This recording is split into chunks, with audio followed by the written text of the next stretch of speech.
Holy moly, welcome to the evening Tarnation TV's broadcast of race number 11 of 12, or playoff round 2 of 3, however you want to say it. It's getting good. My name is Blaine, and of course, Rod. What's going on, man? We got a lot to talk about.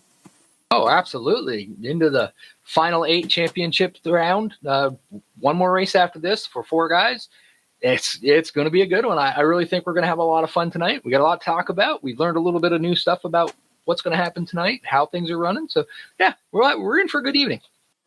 We'd like to thank Bobby Farrell as well for the sponsorship this evening. Him and Ken Roberts came together. Maryland tough, Baltimore strong. You'll have a link in the description below that is very long. So as you can see on screen there, it says tinyurl.com/support key. The key bridge collapse in Baltimore there a few weeks back.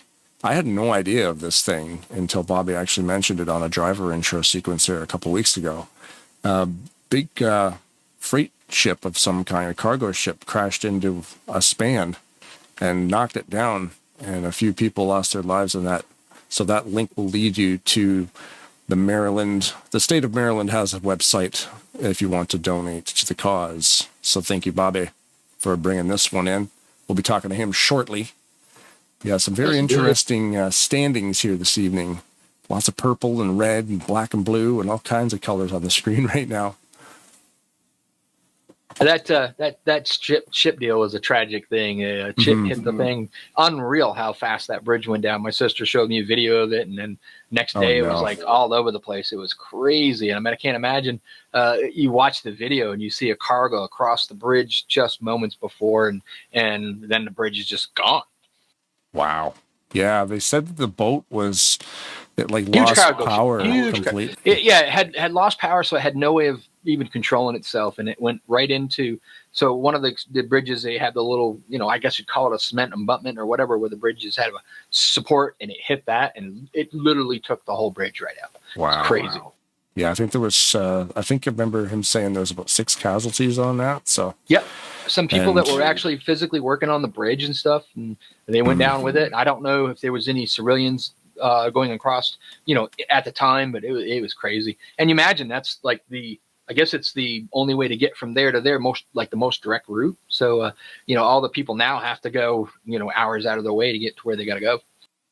Yeah, it's weird. They build these things for a reason, and a span like that coming down, it looked like a massive bridge. That's a major, obviously, major catastrophe in all aspects. People losing their lives, and now it kind of bottlenecks all kinds of stuff like transportation, anything, using that thing. So, yeah. Thank you, Bob, for bringing that to our attention. Like I said, we'll be talking to him a little bit later on, get his whole spin on it too. But this series is almost complete, and it's going to be exciting to see what happens here. The red marks you see from stage 1 are drivers that caused an incident. The guys in purple, they get 2 of those. So it looks like Mark Paglia and Mike Mangialardi, they're still in the chase, but they have also used 1 of 2 of those passes. They're causing a wreck. So, and then the drivers like Dan Lovell and Ken Roberts there, they still have 1 more. They were in the chase when this all happened, so they still have their 2. But you got other drivers down lower in the thing like Garland Oaks. He has 2 more races that he has to be flawless. Yeah, because we were looking at. He's got a target.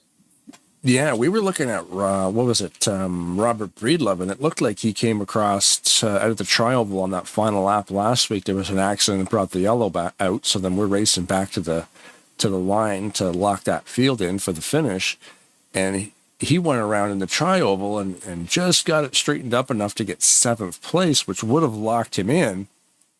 Problem with that is he got charged with an incident. I don't know if it was on the first incident or the second incident. And because there's no time left to serve it, it's an instant -1 lap. So he was in 7th and he was in, but after, we love to say results are unofficial because that right there totally changed our replay post-race last week saying, oh yeah, Breedlove's in, barring any post-race officiating. And yeah, they went back through the replay, and I guess it was deemed like he got charged with one. So lost that spot, lost that chance. But Greg Lovell, Mark Paglia, Doug Hulick, Frank Divins, Stephen Branstetter, Mike Mangialardi, Graham McDonald, and Bobby Farrell still in this thing. So the winner out of all that, though, was Frank Divins, because Frank Divins was outside of that finishing position, but because he got the Breedlove got that one lap penalty, that put him back into the chase. Yeah, and there they are in no particular order. Stage 2 of 3, the final 8 drivers on your screen there. So these are the guys, the drivers that will have the bright green spoilers, so we can easily see them from the broadcast booth. And I also simplified the list to what you're looking at now. So if we ever need to pull this up in the middle of the race, we can. But plus, so another thing too, though, the green spoiler guys are the only ones that can win the championship. So we were just sitting down talking to Jeff about this a little bit. What about the rest of the guys? Because, my thought about it was maybe the 4 guys that we dropped last week were the only 4 that could be in there. Oh, no. On contrary. No. So right now, Dan Lovell, yes, and on your screen there, when you showed the points and stuff, it says he's in 3rd in points. Well, technically, he is in 5th in points right now. The rest of the drivers, once you get knocked out, you're trying to get into 5th place. The best you can do is 5th. So that's where they're shooting. Right. So the drivers in black, they aren't in the championship knockout round, but I forgot about this. They keep tracking their points. So that's why it looks a little bit out of order right now, because Dan Lovell is leading the drivers currently not in the chase. So there's kind of like a secondary round going on here. There's going to, obviously, next week, after next week's race, we're going to crown the winner of the iPE Excellence Series with, out of those final 4 drivers, whoever gets across the line in front of them. But there's also that secondary race going where they keep tracking points for these other guys. So it's cool where you may not be in the chase, but you're still racing for something. You're still racing for the kind of like that secondary points lead. Hey, Jeff, what's happening? We're joined by Jeff. I didn't mean to pop down here real quick without permission, but I got the keys to every room in this. Still, they haven't taken them away from you yet. Hey, real quick, just to clarify that we're different than Friday nights. We don't go off the points with the chase drivers. They all start even on points from last week. So anybody that's in top or down to the bottom 8 in purple, all or even going in this race. So it's the best 4 out of these 8 that will advance. The knockout round style, yeah. Yes, sir. Okay, I just want to clarify that real quick. I don't know if Rod and I had that second. Yes, we got that figured out, but thank you. Okay, cool. All right, guys. Good to see you both. I'll be in touch with you here in a few minutes with the driver intros.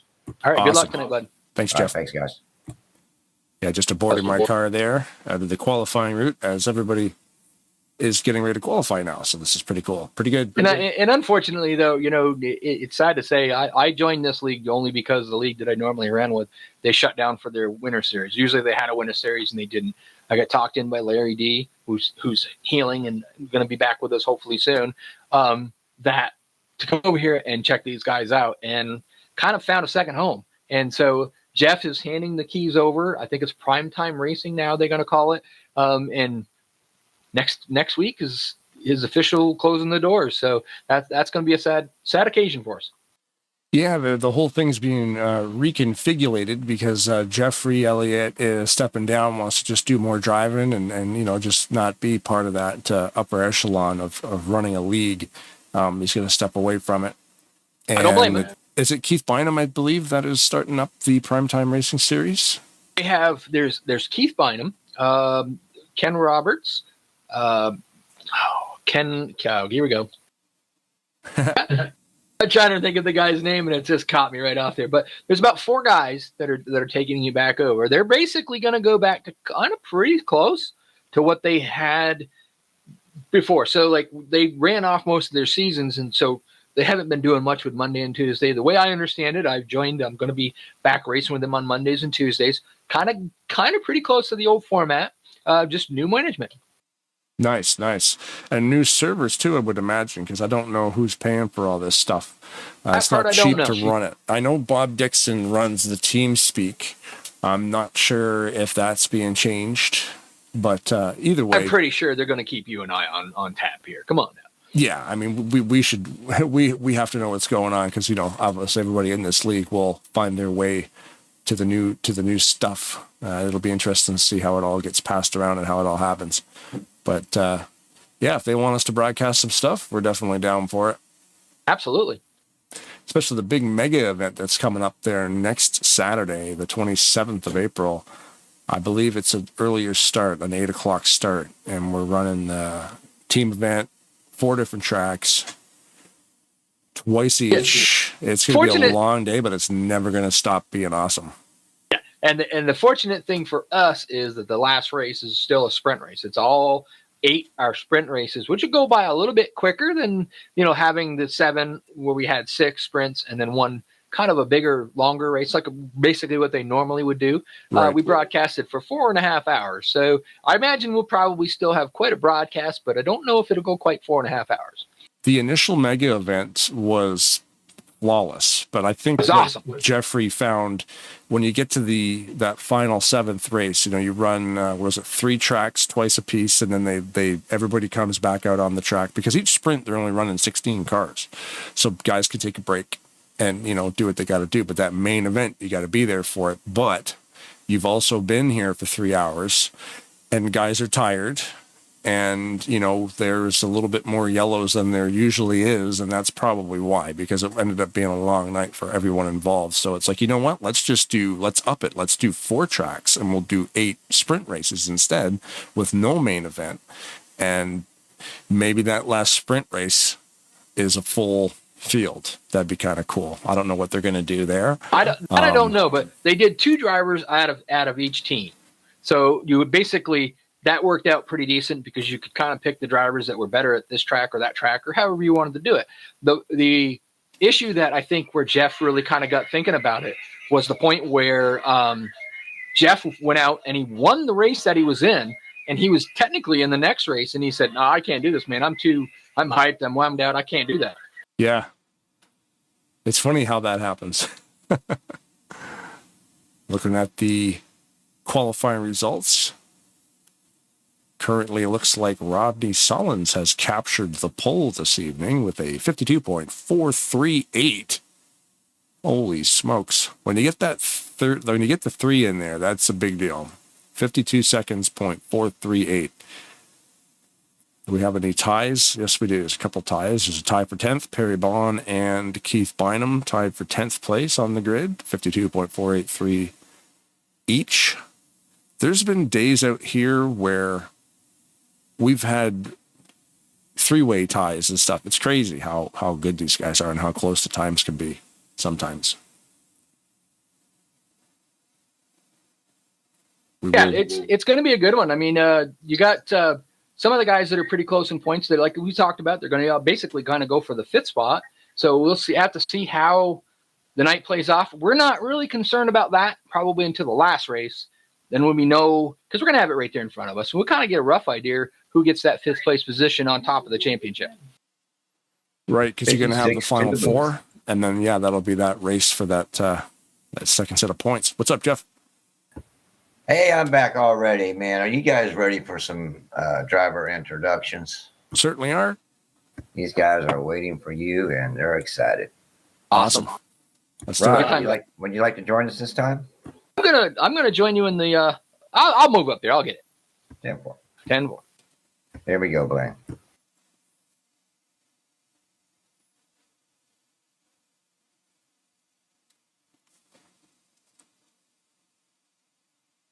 Good evening, guys. Wait, where are we? Nope, we're not there yet. Hey, there we are. Good evening, everybody. How you doing tonight? Thanks to Bobby Farrell for sponsoring the race tonight.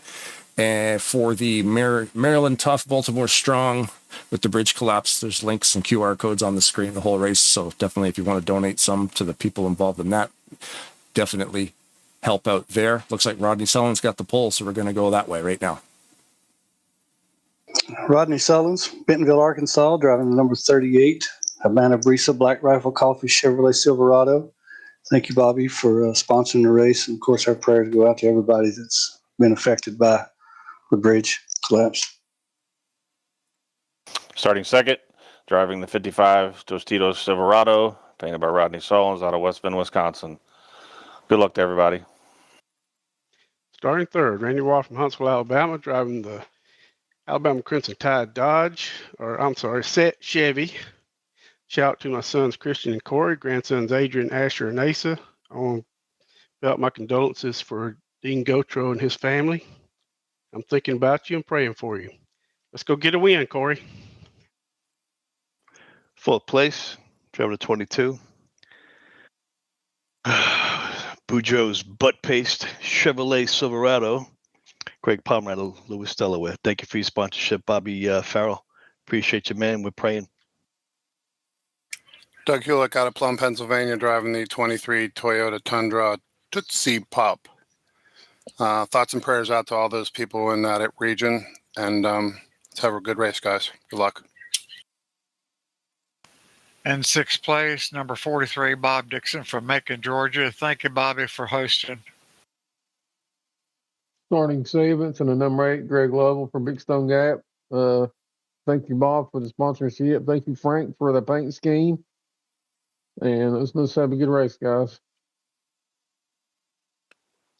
Starting in 8th, Mike Mangialardi from Federal Way, Washington, driving the 29 Ford F-150 Blackhawk Down truck. Thank you, Bobby Farrell, for sponsoring this. Shout out to my friends watching at the Rainier Room, and good luck, everybody, including everybody in the chase. Starting ninth, and the American Ordnance Chevrolet from Big Stone Gap, Virginia. Good luck, everybody. Starting 10th and number 60 out of Virginia, Perry Bond. I want to thank all you guys for coming out here. It's been a great series. And let's pray for all those people over there that are in that situation, and all the people that's actually helping them get out of that situation as well. So good luck to all you guys. And thank you, Blaine and Rod. Starting in the 11th position, Keith Bynum in the 63 Chevrolet Silverado. I just want to say appreciate the sponsor for what you sponsored the race for, and prayers is for all the families, for the workers that's cleaning, and for the victims and their families. God bless them. Starting 12th in the 82 West Virginia Tourism Ford, Craig Hagley out of Canaan Valley, West Virginia. Thank you, Bobby, for the sponsorship. Starting in the 13th slot in the number 12 USAA Bank Dodge Ram, Gary Slingshot Mingus. My condolences go out to the Gotro family in Gonzales, Louisiana, for the loss of Dean. And Bobby Farrell, thank you very much for sponsoring this race. Starting 14th, Bobby Farrell from Frederica, Delaware, in the number 77 Bama Buggies, Maryland Tough, Baltimore Strong Chevrolet for Spire Motorsports. Starting in 15th, Stephen Brandstetter from Ranelette, Oklahoma, driving the 510 Oklahoma State University Ford F-150, painted by Blaine Donlin. Thank you, Bobby, for putting this on. Starting 16th, and number 24 is Graham McDonald, painted by Rodney Sullins. And I hope everybody has a good race. Starting 17th out of Sun City Center, Florida, driving the 09 Napa Auto Parts, Maryland Tough, Baltimore Strong Ford F-150, Frank Divins, originally from Maryland. I want everybody to give generously to the 6 people who did not come home from work that night. Starting 18th from Orrington, Maine, driving the number 66 KD Huntsberry. Prayers and thoughts go out to the people down in Baltimore, as am I too, a Marylander at heart. Let's have a good race, guys, and thanks for sponsoring. Starting 19th, driving the 28 Wood Brothers Ford, Mark Paglia from Gainesville, Georgia. Thank you, Bobby, for the sponsorship. Starting 20th, the 388 from Big Stone Gap Racing, Dan Lovell, driving the Gray Ghost Nationwide truck, painted by Frank Divins. I just want to say my prayers go out to all those in Baltimore that were affected by the bridge collapse. Prayers go out to Dean and his family. Let's just have a good race. Good luck, guys. Tom Nixon. Tom Dixon, starting out in the, where am I? Number 22, 45 Chevrolet Batman car. Tom Dixon from Byron, Georgia. Sorry about that.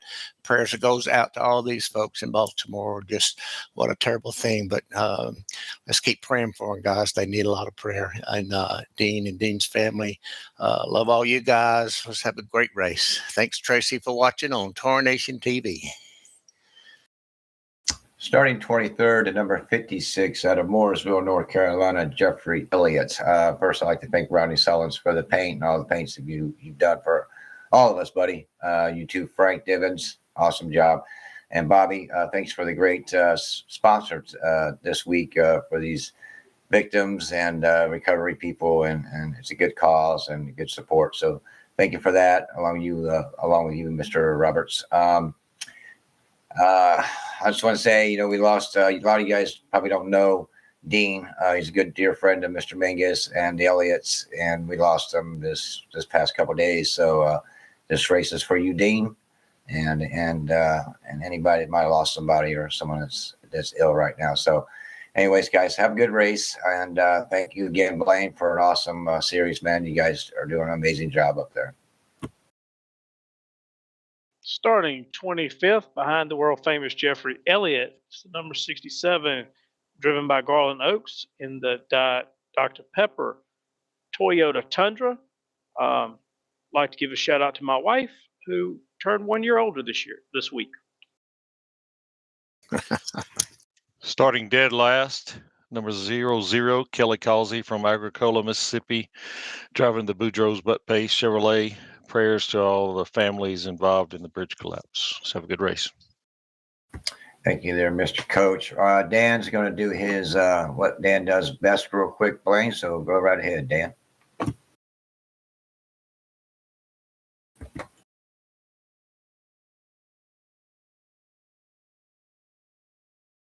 You hear Danny? I bet he stepped away. Maybe I'd step away, guys. Sorry, guys. I'm here. Go right ahead, Dan. Father God, we come before you tonight. We, as a group of racers, and we just ask for your guidance over us. Lord, we ask that you be with those families that lost loved ones with that bridge collapse. And also we ask that you be with Dean's family, protect them and comfort them. Lord, we ask that you just watch over each and every one of us as we race tonight. Help us be courteous and kind to each other, and also in life to be kind with everyone that we are in contact with on a daily basis. Be kind to our families. Watch over each and every one of us, and we ask it all in Jesus' precious name. Amen. Amen. Amen. All right, guys. Thank you so much, Blaine. That is your starting lineup for tonight's race. Let's get it on, boys. Thanks, guys. Good luck to everybody. A couple of races left in the playoffs. It's going to be good. Love you, man. Love you too, man. Thanks, guys.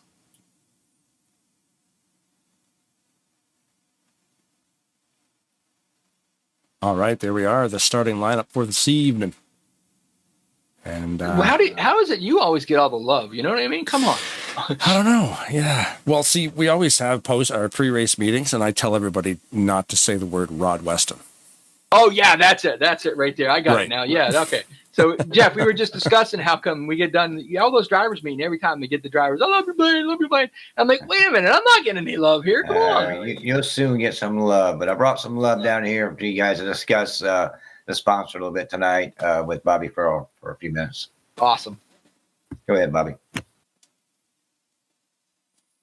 Well, the sponsor tonight is Maryland Tough, Baltimore Strong.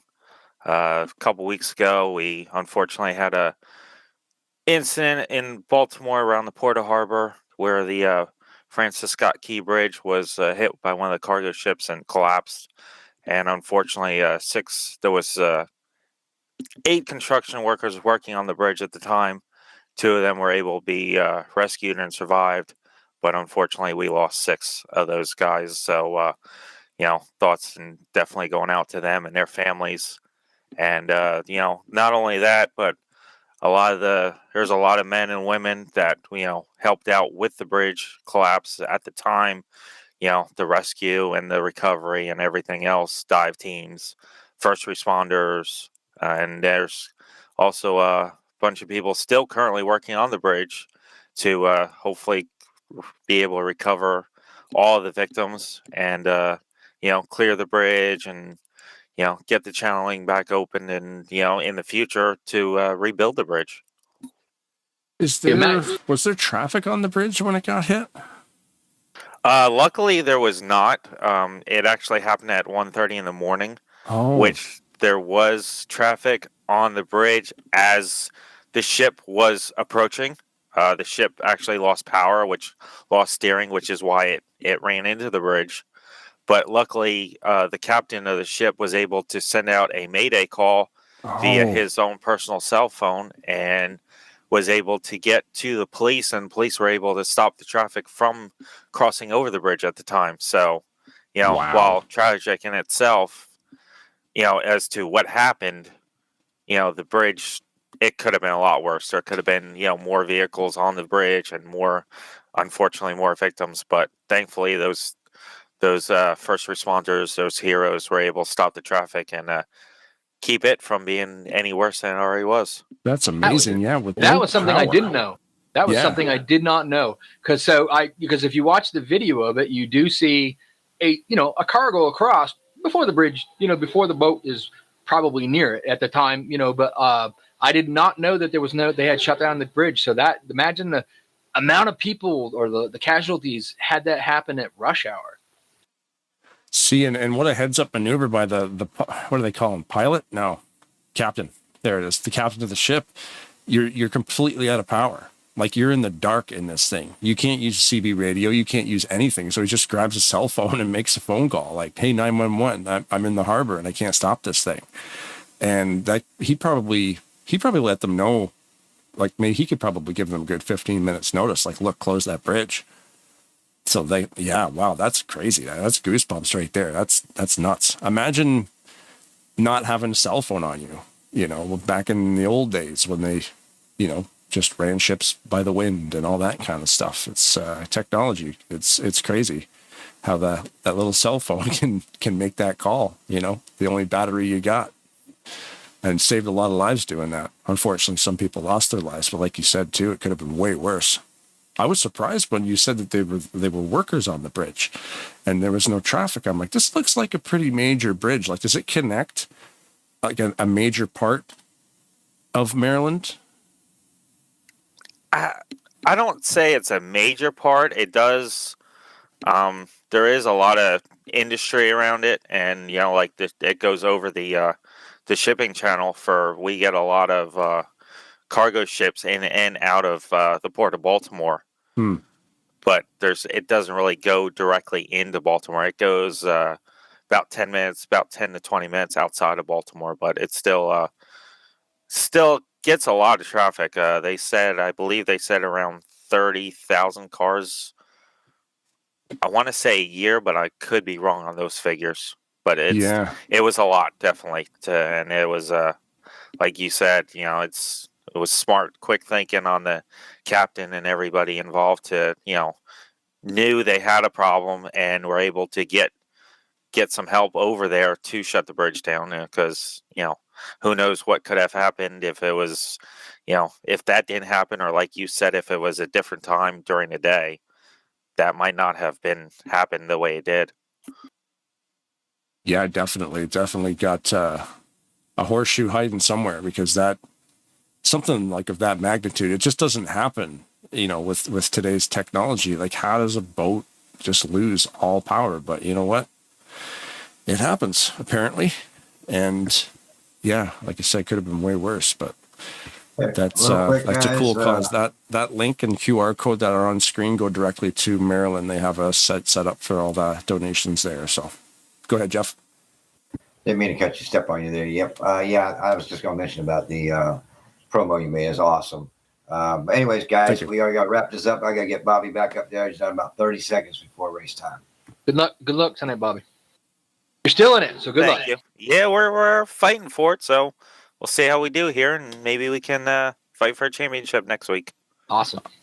All right, Bobby. Thank you very much, Bob. Thank you, guys. Thanks, Bobby. Good luck. That's one of the good things about how they're doing this iPIS Excellence series is they're giving all the drivers. I don't know how, the format of how they're doing it, but a lot of the drivers are getting a chance to pick a donation, an outfit that they want to see donations go to, bring it up here, open the platform, and hopefully money goes to these people. And it's awesome some of the ones, although last week's kind of a funny one, but it was hilarious because I see Greg Palmer still out there in his truck. He ran last week, but it's just awesome what they're doing here. Yeah, last week's was a lot of fun, and we needed that one too because that ALS event was something else. That was a lot of stress on a lot of people. So the fact that thing went off so amazing, to have the butt paste 500 or whatever it was called was pretty funny, and we had a lot of fun with that one. I tell you, I got done with that, and my cheeks hurt. Yeah, it was especially after driver intro. Yeah, everybody was having a lot of fun with that one. For some reason, I do not have the 55. I don't know what happened to Ken Roberts' truck this evening here, but says he's running this typical habanero one. But remember, he was in the chase last week, so unfortunately for him, he was knocked out, and so he'd have to revert back to it. So possibly, maybe something happened there, and we just don't have his truck for the night. Yeah, that's strange because I don't delete any trucks ever. So I would have every Ken Roberts truck from the past 6 years. It doesn't make sense that didn't show up. But talking to him, just so you all know, he's in the Tostitos habanero truck, the same one he normally drives. So it's no different than what he normally drives. Right on. You want to get? Let's go down to the track here and let the Balser family do their thing while we retire our cars. Welcome to Talladega Nights SuperSpeedway, one of the fastest tracks around. Presented by Talladega Nights Racing League and brought to you by Tarnation TV. Drivers, start your engines!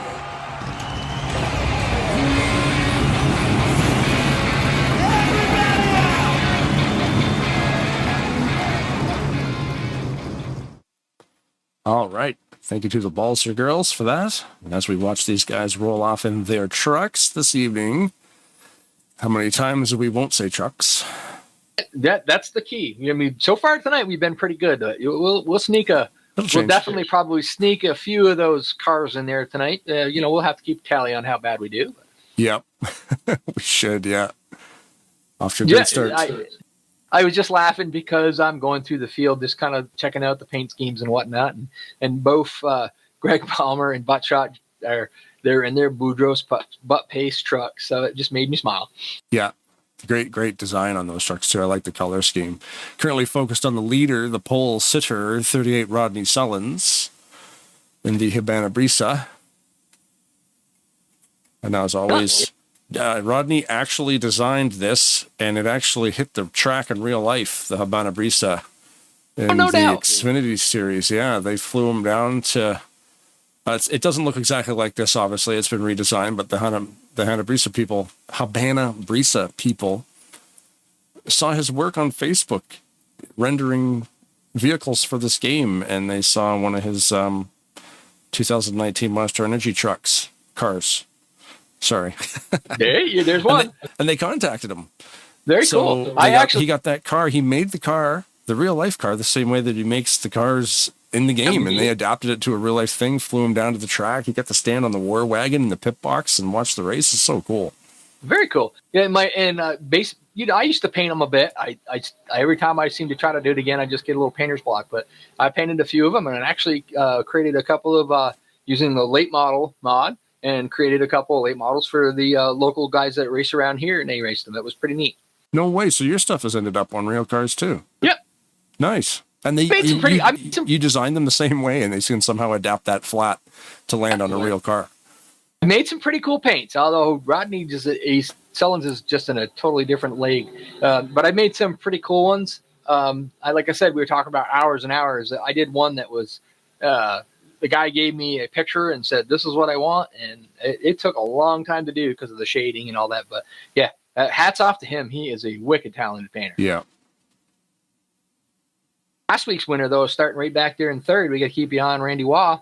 Hopefully, Corey's giving him a big shout out. We got to say hi to Corey there. Randy's pretty good at this. He's sneaky old one. He'll get up there if the opportunity comes. He'll be there. Ooh, that's going to be bad. Rodney likes running that middle line, and he moved up to take it. And it looked like Randy slipped a little bit coming out of turn 2.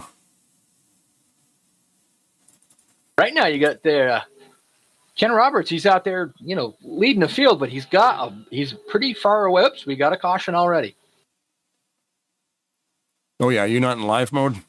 I just got over there. Yep, I missed that one. Yeah, coming out. I of realized turn 2, it when you started talking. Yeah, it looks like Randy just slid out of his lane a bit. We got, we're trying to be the consummate professionals, and every once in a while we forget to hit a button. Yeah, sometimes you pause the game for 10 seconds and forget. Yeah. But yeah, to me, that's all it looked like. They were put in slow motion. Rodney moved up to that high line, and coming out of turn 2 onto the back straight, Randy just got contact on the quarter panel there, and it almost looked like they were going to save it the way those trucks were bouncing off each other, but Rodney was not able to counter steer enough. But the lucky thing about it is the trucks aren't damaged. They go in, change the tires, maybe their shorts, and they'll be right back at it. And if they got the talent, they'll be back up in front. We've seen Greg Lovell do it many, many a time. Yeah, definitely. Not the first time. We talked about this too. If you were a betting man and you looked at the points, you'd say Greg Lovell's up front. He's going to be the guy that takes it all. And you know what? He's a favorite. He's always up there. He's always seems to find his way up there. One bag mistake late in this run could take him right out of it. But myself, I'm going to stick with it. I'm a huge Graham McDonald fan. I'd love to see Graham McDonald go out there and take it all, just cause. It would be cool. Yep. It would be very cool. I'm here in Vermont. You're up in Canada. He's up in Canada. I just think it'd be awesome to see him do it. Looks like Bynum stays out, and it looks like Hagley stays out. Jeffrey Elliott stays out, and I can't see that last one.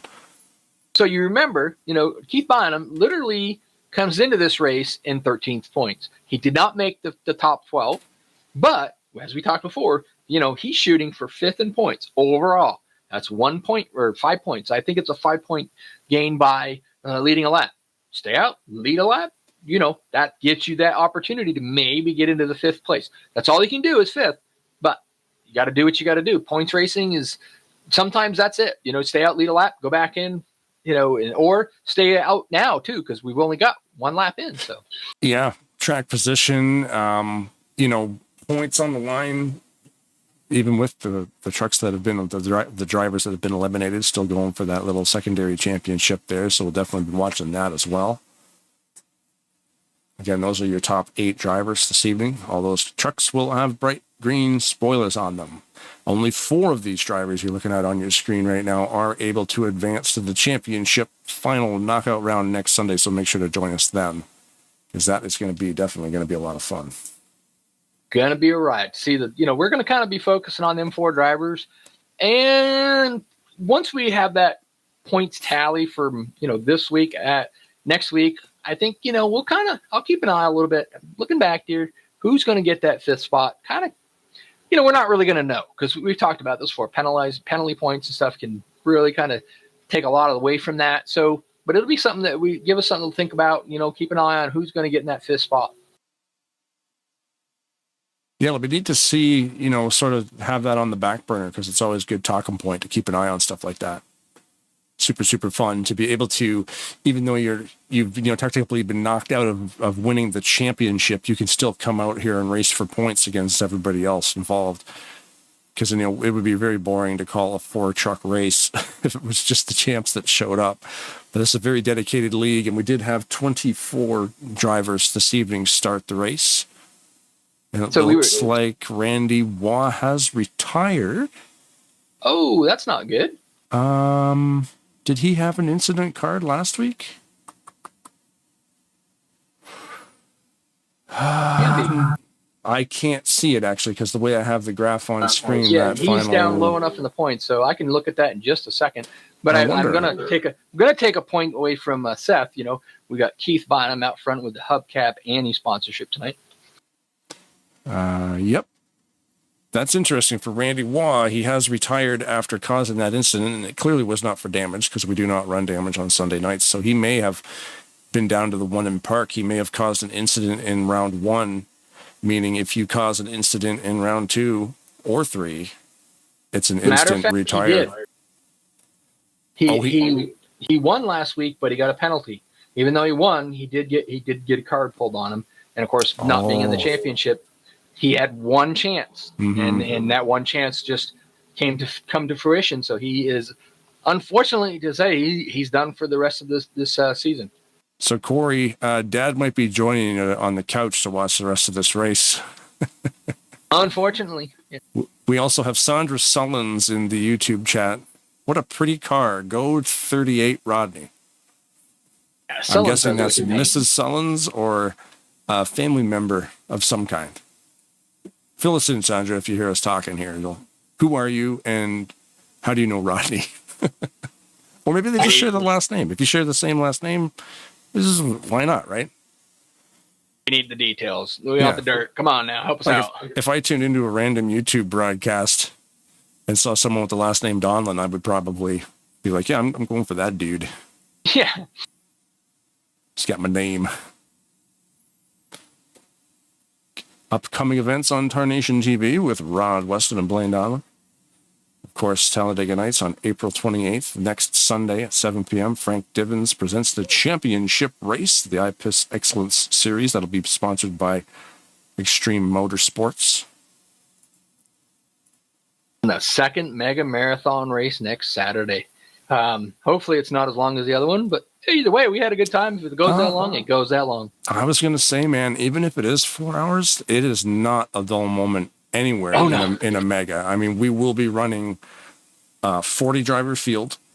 They will be put into 8 separate teams with 5 drivers on each team.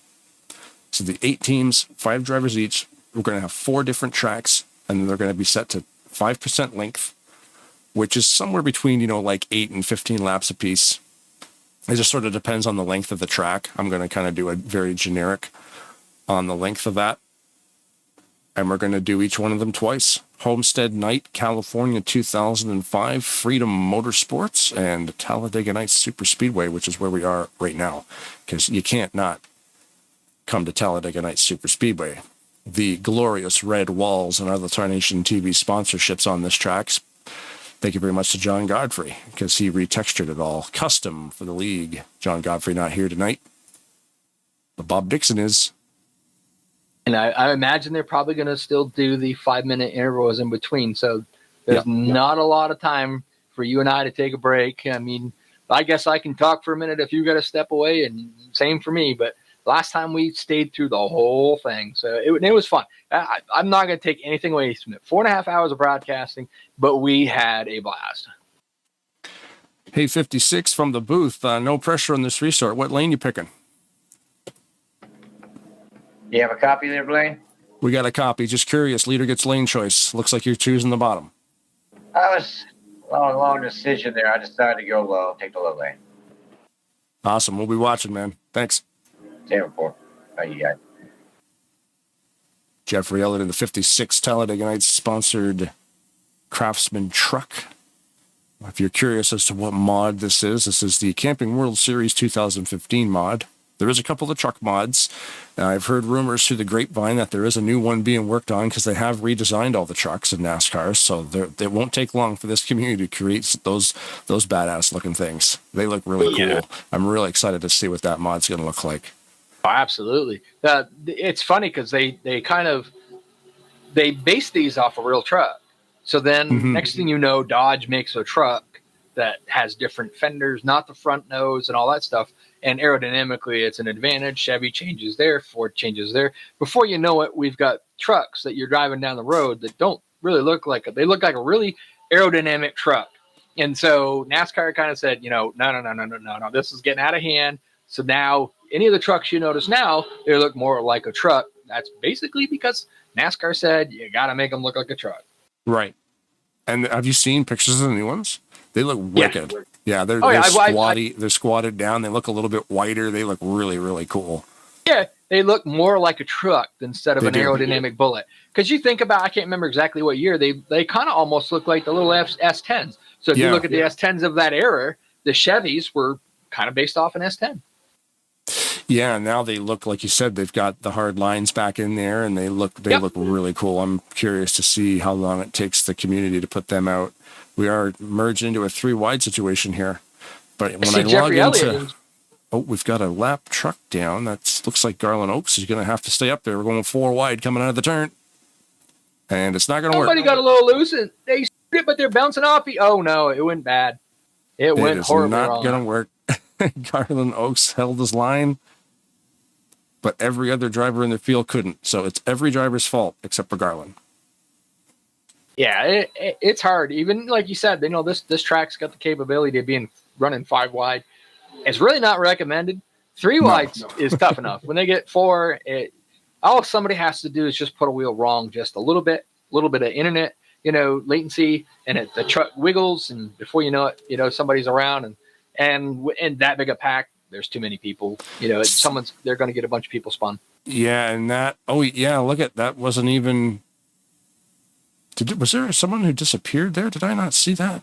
Oh no, it was. Okay. It looks like Doug Hewlett slid just a tiny bit into the 41.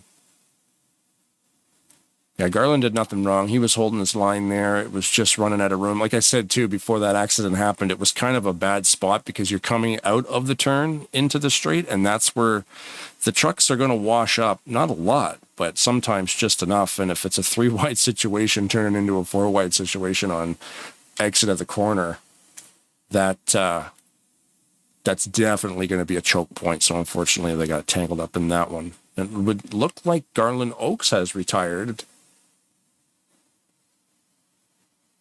Yeah, I think he probably just got himself a scenario where he was like, I don't want to be in this anymore. And looks like, last week he had an incident point used. So he would be on a 1 in park, although I don't believe that was his fault. But he must have claimed it and parked it. Probably. That's a possibility there.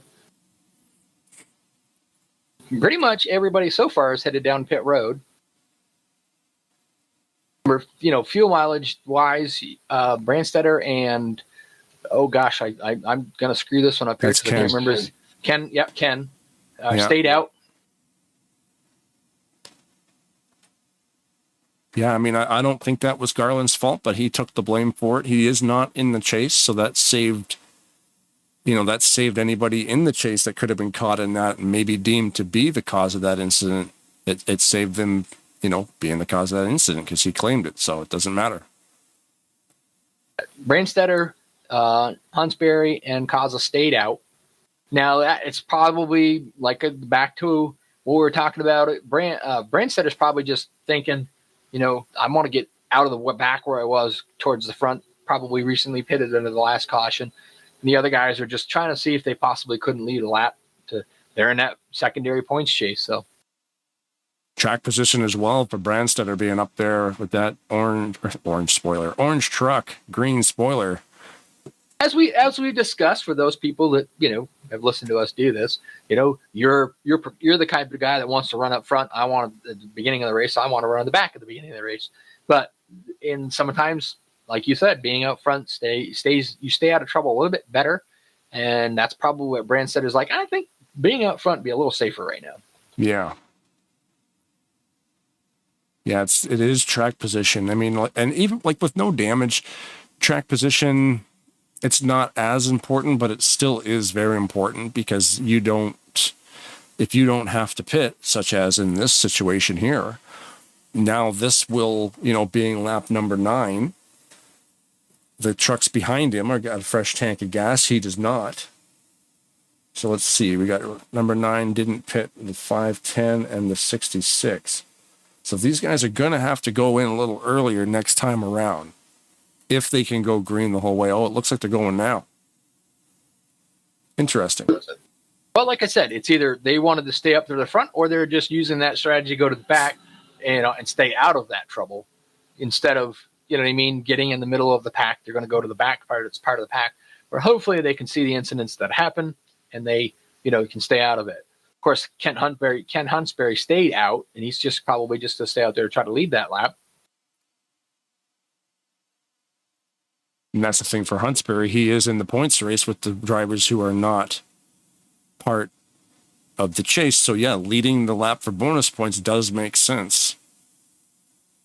And Kelly Kaza's buckshot there, he's pretty much probably on a different strategy, similar but different, where the fact that he's hoping that, maybe on this restart that he can get a good push, depending on which side Hunksbury takes, he can get a good push, maybe, get out there, lead that lap. And by doing that, he's got that 5 extra bonus points. Mm-hmm. Then, hopefully, because, Greg Lovell's up there. He's in the points chase. He's going to try to, he's not going to try to necessarily win the race. He's in a good position right now. None of the other drivers around him. He'll push Kelly, he'll push him out front, and he'll stay right there if that's benefits him until some of the other drivers start coming up near the front that, potentially take it away from him. Right. And like you said, he just has to be in front of, that top 4 of the 8 that we show on screen there, as long as you're in the top 4 of those guys. And it's so much easier for us to see with the bright green spoilers on track. It's great for broadcasting because we can count, which 4 of these guys get across the line first, and then the other 4 are gone, pending approval, of course.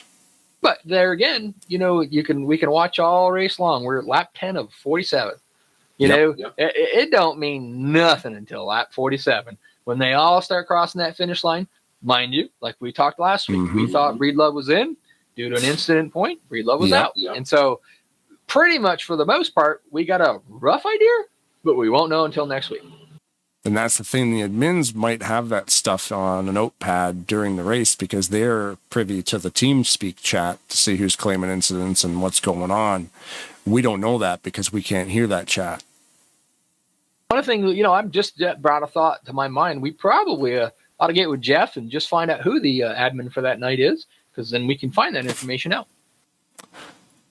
Oh, that's a good point. Yep. Yeah, because every race has a different admin, right? And that admin's job is to, if an incident comes to play, nobody claims it. Their job is to pull in the pit, stop in their pit stall. They will go quickly review the replay. They'll come back out on the track. Now, that may seem strange to somebody out there. All of a sudden, truck comes out of the pit and goes right back into the position that they were when they came in.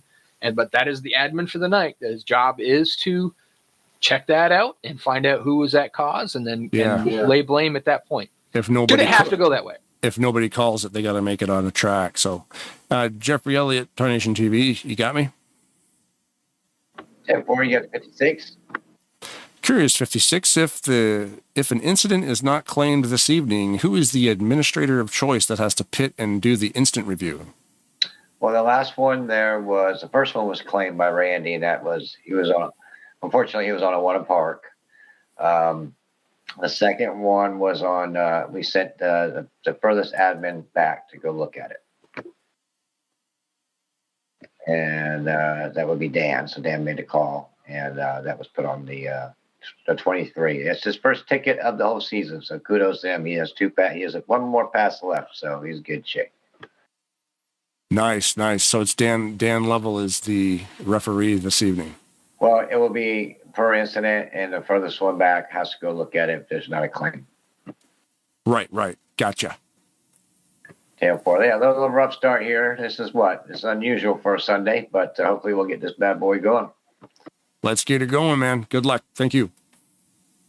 Yeah, and so now we know how they're doing it. But so the thing about it is, too, like he was talking about, we're going to rough start. We go for 2 weeks of almost 1, maybe 2 cautions, and then some weeks, it happens, and there's no damage, so there's nothing to lose, but there's penalty points, and so sometimes incident happens and you just can't stop it.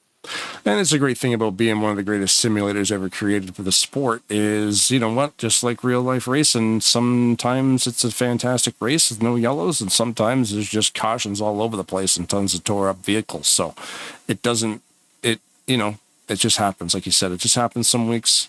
It's a nice day outside. Maybe everybody's been outside getting some of that fresh air and they're a little dopey. Look at the launch that Huntsbury got off of that. He can pick his lane no matter where he wants to go. It looks like he's going to stay in the middle, though. Perry Bond gave him a wicked shot out of there. Yeah, he had a good, 4 car lengths almost. But, like I said, as it is, you don't want to get out too far, because once you do that, the guys behind you are going to get a wicked run. And, of course, Greg Lovell, with the assist of, I believe that's Bob Dixon right behind him. Yep, Bob Dixon right behind him was able to he's nosed out in front right now. He hasn't got the lead yet, but that outside line will probably form up. We talk about this a lot. It takes a little while for these guys to build up momentum. The outside line usually doesn't get it going for about a first lap or so. And then once they get the momentum going, as long as they can stay tight, they'll go faster. They'll be close to the line. Ken got that led that lap as well. 0.01. Yep. And Ken was able to got a good push from Jeffrey Elliott, was able to lead that lap, which he already had led his lap. Now he's just trying to stay out of trouble, trying to finish the best he can, accumulate them points for that 5th place finish. They're bailing on Ken Hunsbury, sending him up the middle. You got the gnarly push from Carol Sullins to the 56 there on Elliott. Slide ahead of the pack there, but that outside lane, man, when they get the right people up there and they get going, is crazy. Yep. That's the great thing about this track, kind of just being redesigned a little bit. The grip lanes. Look, Elliott was clear all the way down to the bottom. Made it.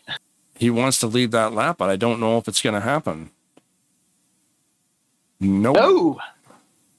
Rodney Sullins, they got that outside line formed really good. He's got Denny Carroll right behind him. Denny's one of the great super speedway racers. Dan Lovell right behind him. Ken Roberts. These guys behind him. They're Keith Bynum, Frank Divins. I mean, that's a good lineup there. They're pushing hard on that outside line. Starting a third line again, like you just said. Oh no! Too much. Kenny, looks to me like Kenny Carroll pulled out just a little bit, and he wasn't quite clear. He tried to come back, and it was too late, and they just piled them all up. Yeah, piling them all up is definitely the word I would use to describe that one. And the 2 trucks that did not get involved were the 2 trucks out front. Jeff Elliott and Greg Lovell, going to come back to the line, is the only 2 trucks not involved in that. Other than, there might be a few that made it through. I think Craig Hagley made it through okay. Mark Paglia, one of our chase drivers, Kelly Kaza, and Ken Roberts. But the rest of them, I think everybody was pretty much involved in that. Yeah, when something like that happens on like row 2, everybody behind is going to have to do some driving. Just currently watching the stripe here, watching everybody capture that yellow, lock the field in. We'll probably be going down the pits again, and we'll load up a replay for you. The way I see it, Carroll tried to come up.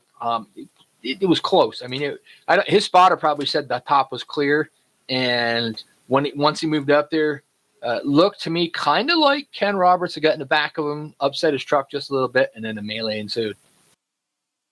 Yeah, we're watching it now from helicopter view. Yeah, Carroll pulled out, and that's what turned him. There wasn't enough room to do that, unfortunately. And every single driver on planet Earth got involved in that except for Jeffrey Elliott and Greg Lovell. There again, we've mentioned it many a time that there's no damage. So every one of them chucks, other than they're going to have to go put some tires on, they're going to come back and they'll still be hopefully as strong. The only other thing they got to be concerned with is just random breakdowns. And sometimes when you get them things sideways and if you're under a little harsh on the motor, sometimes it'll break stuff. But, normally that's pretty good. But that was a big one. We found it. You want to know who has move of the race right there? It's Mark Paglia in the 28. I believe you mentioned that before. Let's go in the cockpit of this thing to see what that looks like. I believe Mark races from the cockpit view as well. So this is what it actually looks like from his angle. He's got to navigate this chaos. And he got bumped just a teeny tiny bit there on the way, that last truck coming across the track. I think it was Gary Mingus. I love that stuff. I love shining the one driver who somehow finds his way through it. It's amazing when, you look at that and he's like, where do you go? And he's able to just drive through it. He did get one little clip there, but I love you get through that. You get through that and you go, oh, wow. How did I do that? Yeah, and he went from the back to 5th position, right? So he was sitting in the back there. He just gained 18 spots. I don't know exactly what position he was in because I'm not that professional, but he was definitely in the back row almost, and then now he's up in 5th spot. So about 21st position. 6. Oh, wow. Yeah, so 15 or so spots. That's just all on basically on heads up driving. And now we're going to call it talent. We're going to give Luck. them the better. We're going to call it talent. Yeah, but a lot of luck involved in that. There is being in the right place at the right time. You know, being in that line and being able to get that big picture and then choose your spot. You know, and he knows everybody's going to slide up the track initially. You know, initially, yeah, but they're going to come down at some point. They're going to come back down. You know, and the thing, like, you know, when you start to wreck like that, you're just all brake. You know, you don't want the truck, the car, whatever you're driving to roll back down into an occupied lane. So it's all about holding down that brake pedal so you don't cause more incidents. But a lot of those guys, there was no wheels on the ground, so the brakes aren't going to work. No, and the worst part about that too is you go into a situation like that, you see that happening, you have two options. Well, you got three, I should say. Just hammer down and go through it, let off, coast, or hit the brakes. A lot of times when you lock up the brakes, you literally have no control of it. You're going to go whatever the momentum's taking you, and you have no control of it. And sometimes it does not slow you down sliding the tires. Mm-hmm. I think he made the right move, though. I think so. And that the good thing is, you know, he is one of our championship hopeful drivers. You know, he saved himself. Granted, no damage, but you know, he's got himself through all that, and he's going to be probably pitted, but he's going to be near the front, you know, and hopefully, you know, still in the championship hunt. Currently focused here on Team Butt Paste of Kelly Causey and the Double Deuce, Greg Palma. Oh, they're side by side. That's awesome. Team Butt Paste. Sponsor of last week's race. And we had way too much fun with that. He's hollering to us. Is he? Yep. Jeff's asked it. 56, go ahead. 56 to the booth. I don't know why I can't hear the 56 that well. What you got, 56? The 00 and a 22 would like to be preferred as the right butt cheek and the left butt cheek. 10-4 will take care of that. 10-4. Nice. Oh my you God. You gotta love it. So you gotta love that. Yeah. So now we know that the drivers, some of them are listening to us, and you know they right, left, cheek. That is awesome. And it's a week later, and we're still having fun with it. Yeah. Hold on a second. Who? It is a Sullins paint job. Yeah. Yep. It is. Yep. It is a Sullins paint job. It has been branded. So there you go, ladies and gentlemen. Sponsors of last week's race, the left butt cheek and the right butt cheek of Kelly Causey and Greg Palma. Oh God, here we go again. I'm starting to my cheeks are getting a little tired. For some reason, I don't have the 77, even though I downloaded all the trucks. Me too. I think it was Frank, even sent me the 77, and he's the sponsor of the race this evening, and I don't know why I don't have it. The thing about Are we it still is, flashing? No, we're not. Damn. You went and you checked out the truck and you said, "Oh, that's definitely Rodney Sullins paint." Most of your painters will have a little something that they leave on the truck or the car that they paint that signifies that they paint it. Mine is a little mouse in a champagne glass, just kind of enjoying life. Okay, hold on a second. We're gonna put this. I'm gonna quit the race here. I mean, they're going green. I realize I just read a text from Bobby that there's actually there's a Chasers. I didn't know that. I did not know that. There is a Chasers folder buried inside the Fast and Furious. Oh, okay. So I'm doing that right now. Yep, that's right. I did that last week, and I should have thought of that too. And the two trucks that we lost were trucks that were last week were Chase trucks. Right, and then I think they probably might have changed them back, but they probably renamed them. Possibly, yeah, or made a slight change to them. So we will get the race refired here. I just realized that I'm like, why don't I have them? So I just checked my text messages, and yeah, apologies to you guys. We're getting ready to go back green. We got our Jeff Elliott's on the lead on the bottom side. Greg Lovell, current points leader if you want to play points, but he's not necessarily leading because they're all equal, starting on the front row. Two of the chase drivers are on the outside. Mike Pagnanato right behind Greg Lovell to see if he can get up there and give him a good enough shot to get him out in the lead. Although points don't mean nothing to him. They don't care about leading the lap because they don't get any points for doing it.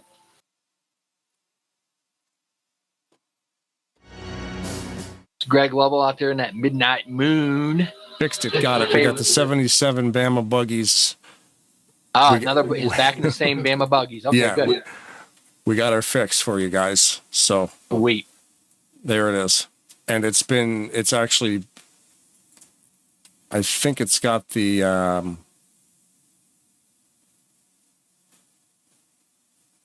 we're just going to fix this camera angle here.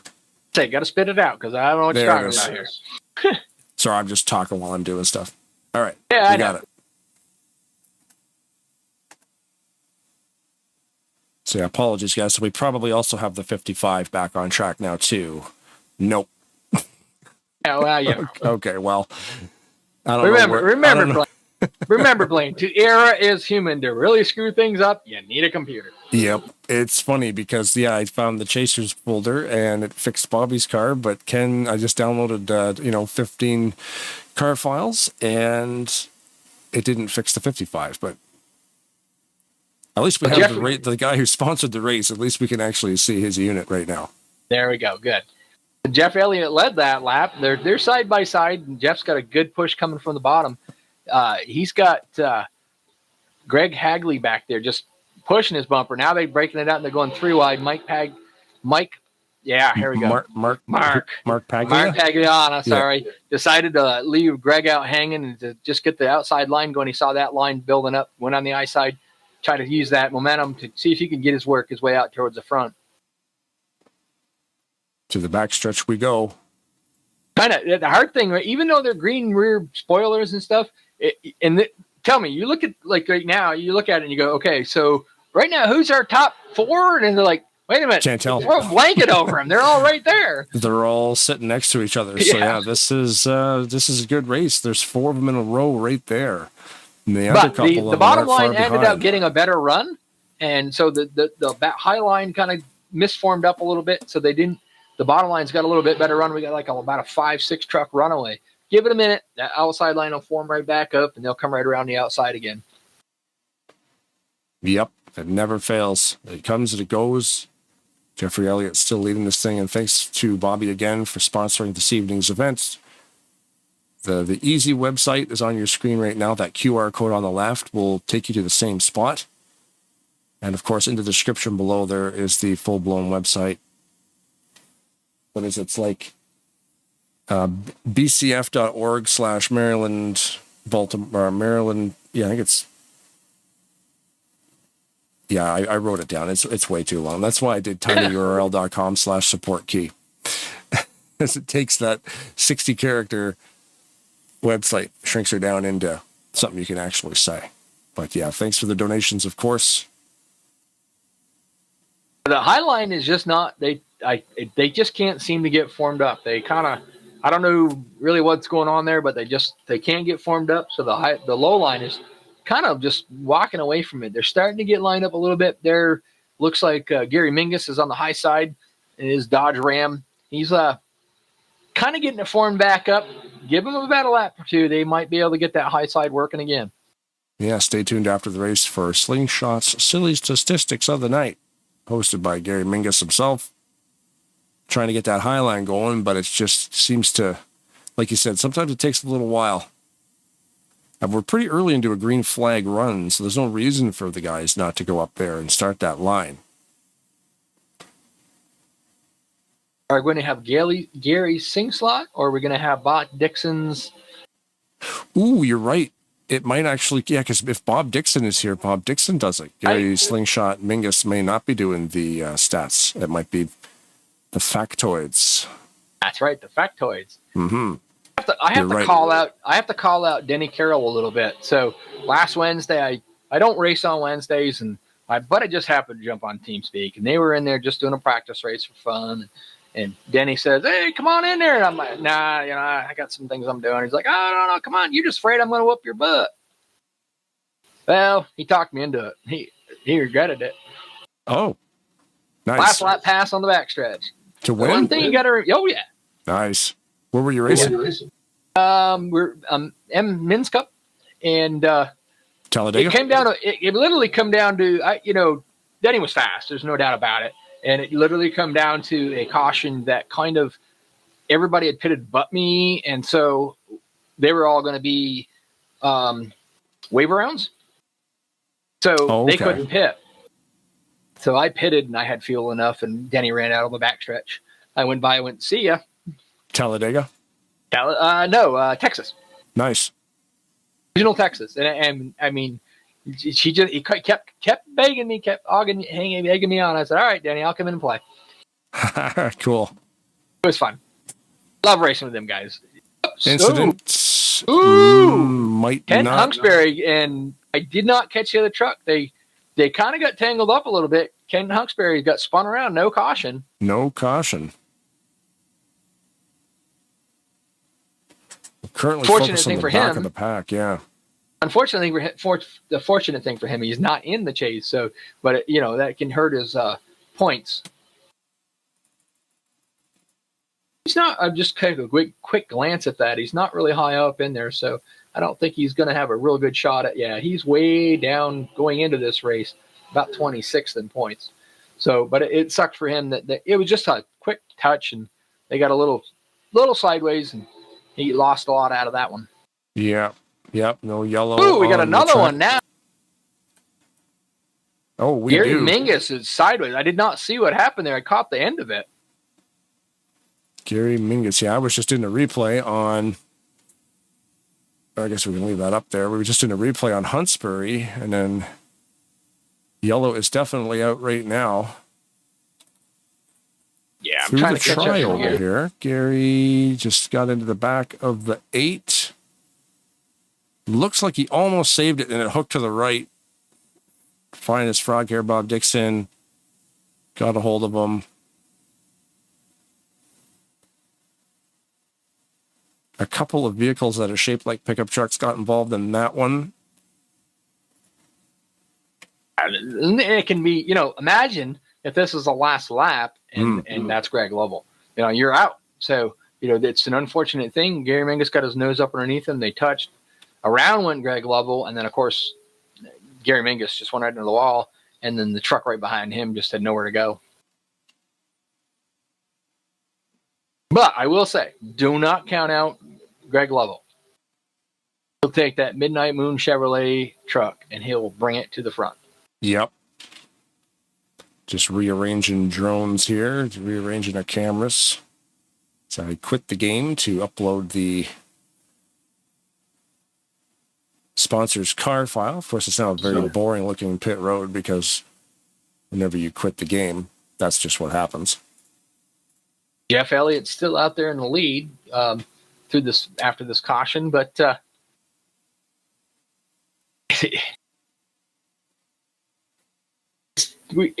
it's so fun. We get to watch these sometimes, and one thing I forget to do is I forget to looking at the laps, and I was like, well, where are we, by the way? And I looked down and like, we're just over halfway. Mm-hmm.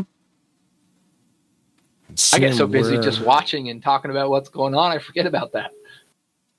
Yeah, seeing where most of these guys are. They are coming into the pits. Of course, this order will change.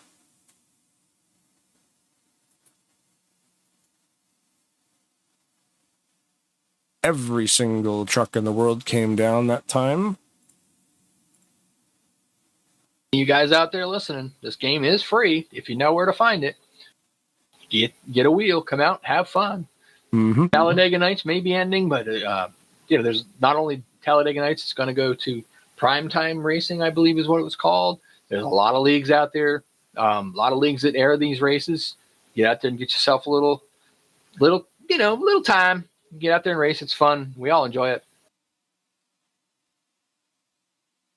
As it is, I race 4 or 5 nights a week. Oh, somebody just Mark Paglia. I can't say his name. Paglia got tagged by one of the. I don't know if it was Bobby Farrell or Ken Roberts on the exit. It's one of the 2 trucks that I don't have. Oh, on exit. Let's check that out. Coming out of pit road, he got tagged by one of the trucks, and I don't know which one it was. It looks like it was Bobby. He's riding right next to him. And yeah, Mark just kind of spun off the nose there. Ken Roberts might have been involved with some part of that. I'm not sure, but yeah, he did come back out. Okay. I thought I saw him leave, but it was just a little bit of a hiccup in the internet. So we're talking about track position. He came out up the front, and now he's definitely at the back. So, correct me if I'm wrong. Now we got another question. Yep. So if Bobby Farrell gets that penalty point for running into the back of Mark,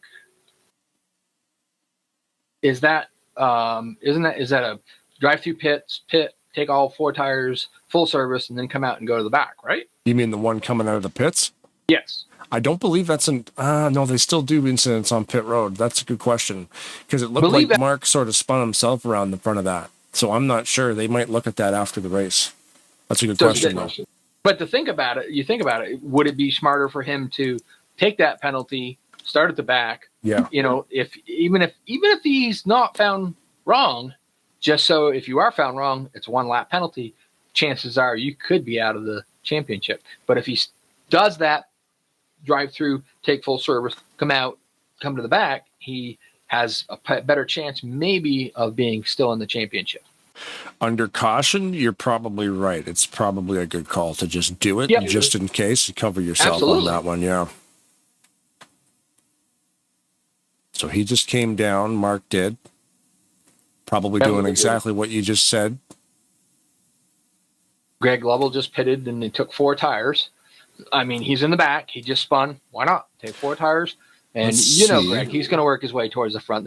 He's got 17, 16 under green flag laps. If it goes green from here to make his way to the front, he's a good little shoe. Chances are pretty good he's going to make that. So Mark pits but doesn't get tire service. So perhaps, I don't know if that would count, because they require you to just pit and take 4.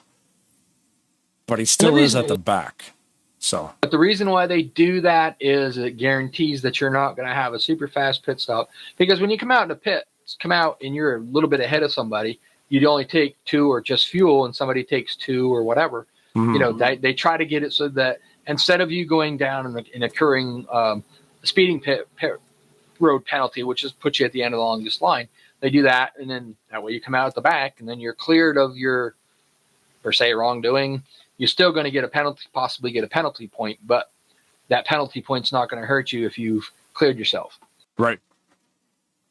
Yep, the penalties are only there, post-race inspection. Like, oh, look, that guy didn't serve his incident, and then they penalize you. But if you did serve it, you're clean.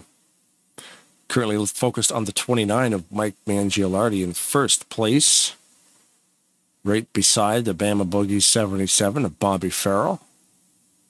Stephen Branstetter behind him. Lots of green spoilers up front. We're about 13-ish laps on a tank of fuel? Isn't this react? Yeah. We're talking, somewhere around 12, 13. We still got 1 more pit stop. So you see a lot of the drivers, especially Greg Lovell and Jeff Elliott, they're making that last-minute pit stop. The reason being is now the next pit stop, should it come under green, if they go green the rest of the way, they don't need to take tires, and they may possibly. So if, let's say, somebody stayed out and they pitted the very first time, and they require a full tank of fuel or maybe a half a tank of fuel, and you can come in and only take a splash. That's a big amount of time under green flag pit stops. That's true. That's a good point. 56, go ahead. Woo, It's been a rough one tonight, fellas. How you doing up there? Oh, we got lots of muffins. We're fine. Busy. 56. Yeah, I got up front there for a little bit there, and did a few green flag stops. I'm just looking forward to a green flag stop. That'd be awesome. But yeah, it's Sunday night. I think we all hit the cocktails a little hard this weekend. What do you think? That's a possibility, but I mean, it's some good hard racing out there regardless. And then we do have the left and right butt cheek out there too. Yeah, we do. I think that's probably what threw us off, the right and the left, right? You got them on both sides. What's the plan, Anyway. man? There's one more stop left. What Rod was just saying, we watched you guys go in and top up. So you're thinking maybe just a shorter, quicker pit stop next time. If you have to pit under green, you might only need half a can. Everybody else might need a full one. Well, you know me. I might not even go back in. I'm going to figure out how to get 3 more laps from somebody. But yeah, we'll see what goes on here. Some more yellows. I might be able to make it. Yeah, man. Well, good luck the rest of the way, dude. Looks like you guys are getting ready to go green again. 10-4, here we go. Jeffrey Elliott in the some shuffling in the back there late. We're going to be focused on. I'm just going to say Gilardi. that they're just these guys do double file restarts, so that sometimes takes a little to figure out where you're supposed to be. So they got to shuffle back into position. Greg Lovell's back there. He's going to start 18th. We've got maybe 16, 15 laps to go. That guy, he's going. If he don't get wrecked along the way, the chances are pretty good he'll find him up near the front. Now, only 4 of these green spoilers can advance to the next round next week, and there's a lot of them in that top 10. So Gilardi gets a good restart there. Leads the pack onto the back straight. Check out that bottom line. They're all green spoilers. 1, 2, 3, and 4 on the bottom line. So, they work together. Why not? You got one more week. You don't have to win this thing. You just got to finish the rest of the guys. So if those 4 guys can stay together and continue to do what they're doing right now, as current, those are the 4 guys that are in there. Could change when we hit the line here in a minute, but that's smart things to do.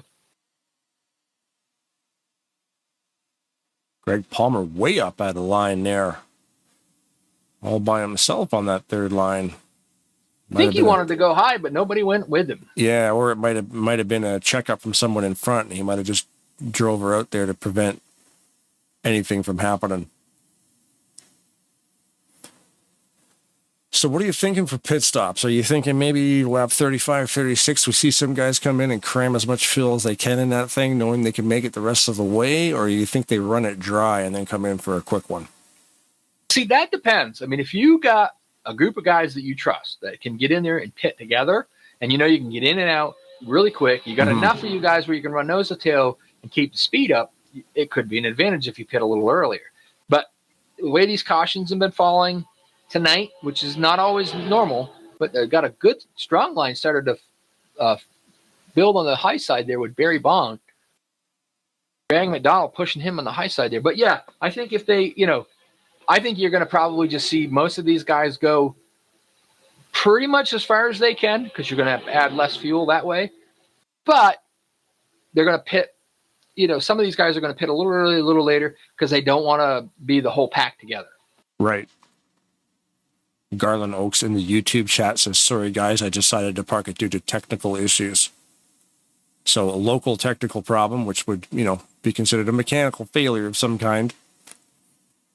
Because the game can do stuff to you, but your actual room can do stuff to you too. Your pedals could stop working. Game could crash to the desktop. Cat could jump on your keyboard and hit Alt F4 and dump the game. Anything can happen. That's the speed trick. Don't you know that? If you're not fast enough, hit Alt F4. You'll go faster. It is, yeah. It gives you extra speed. Let me try it. 1 second. Yeah. Broadcast stops. Broadcast. Blink. Woo, wait a minute. Hey, that's a nice desktop you got there. Yep. Those of you who don't know what Alt F4 does, it shuts down the current programming that you're running. Yep. It'll terminate the program you are focused on. So the funny part about it is we've caught people on that. We played that prank and they fall for it. I remember 20 years ago, maybe even more now, in Counter-Strike, you're telling guys to use Alt F4 to get better aim, and then you just see 2 or 3 people disconnect. because nobody knew what it did, Oh, really? Yeah. Click out. So far, Greg Lovell's in the Midnight Moon Chevrolet there. He's made it up to 7, sorry. And that changed at the line. But he's coming. But that, like we said, that inside line that formed together with the 4 drivers that are in the chase, they've stayed right together. They literally, what do they have to lose by staying like that? I mean, the Doug Hillick has nothing to lose by finishing 4th should the race fall like where it is right now. And not to mention, there's 5 of them on that low line, so they're going to have to race each other. Yeah, but the only thing about it is, Doug to the the safest place is to be Mike Mangialardi in the front. Mm-hmm. The problem with Doug being back there is he's the first one that if somebody in the green with a green spoiler passes him, he's out. So That's what did he decide to do? Yeah, what did he decide to do? I'm Yep. not going to run back there. It's not the safe place. So he pulls out in front of Jeffrey Elliott, Mark Pagliano. And I apologize. I'm having trouble with that. But they decided, he saw the energy coming from the high side, figured that is his best bet. So now they're running side by side, which introduces more of those chase drivers into the fray. So this is definitely shaping up to be a pretty good championship race. And you've got, let me see here. You've got Dan Lovell back there. No, he's not in the chase. Graham McDonald, I see him back there. He looks to be the 8th truck. He's got to figure something out here. Greg Lovell's back there too.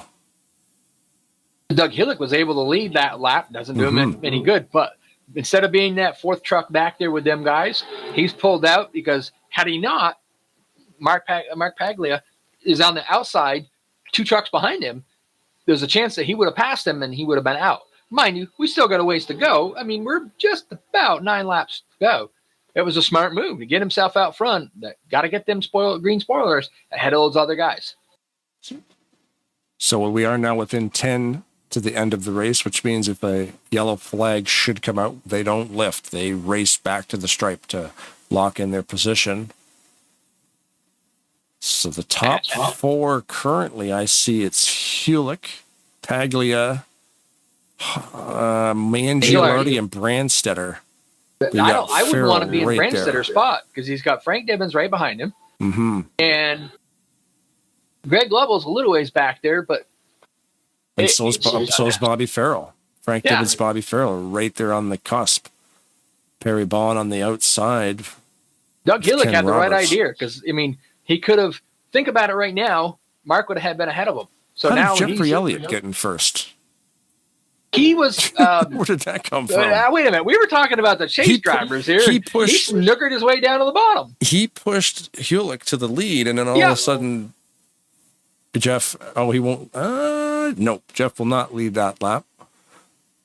Form up on that bottom, he will though. Denny Carroll looking to start a 3rd liner might have just got pushed out of that line.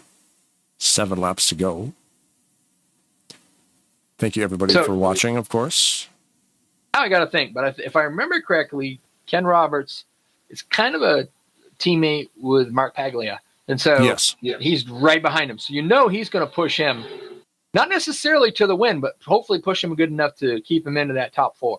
Yep, just needs to be 4th among the stage racing or the playoff contenders.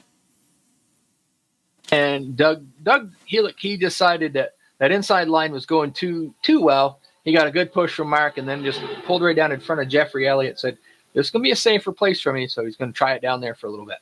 So currently looking at it from helicopter cam, we've got Brandstetter, Mangialardi, Paglia, and Hulick, your top 4 playoff drivers.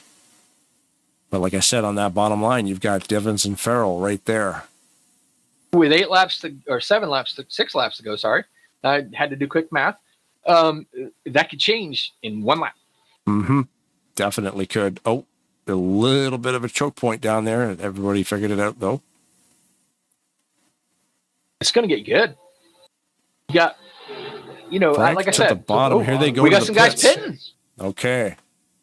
So we got some guys that don't believe they can make it. The other thing about where Jeff said he was going to try to. I don't think anybody could. I don't think anybody can. I mean, you're going to have to be saving something awful. And Jeff's been up the front of this thing the whole time, so there's no way he can conserve that much gas. because we went green with about 17 laps to go after that last. Everybody pitted with 17 to go. I don't think you can conserve that much on a couple of yellows to pull 17 laps out of that tank. Greg Lovell, Denny Carroll, Frank Divins.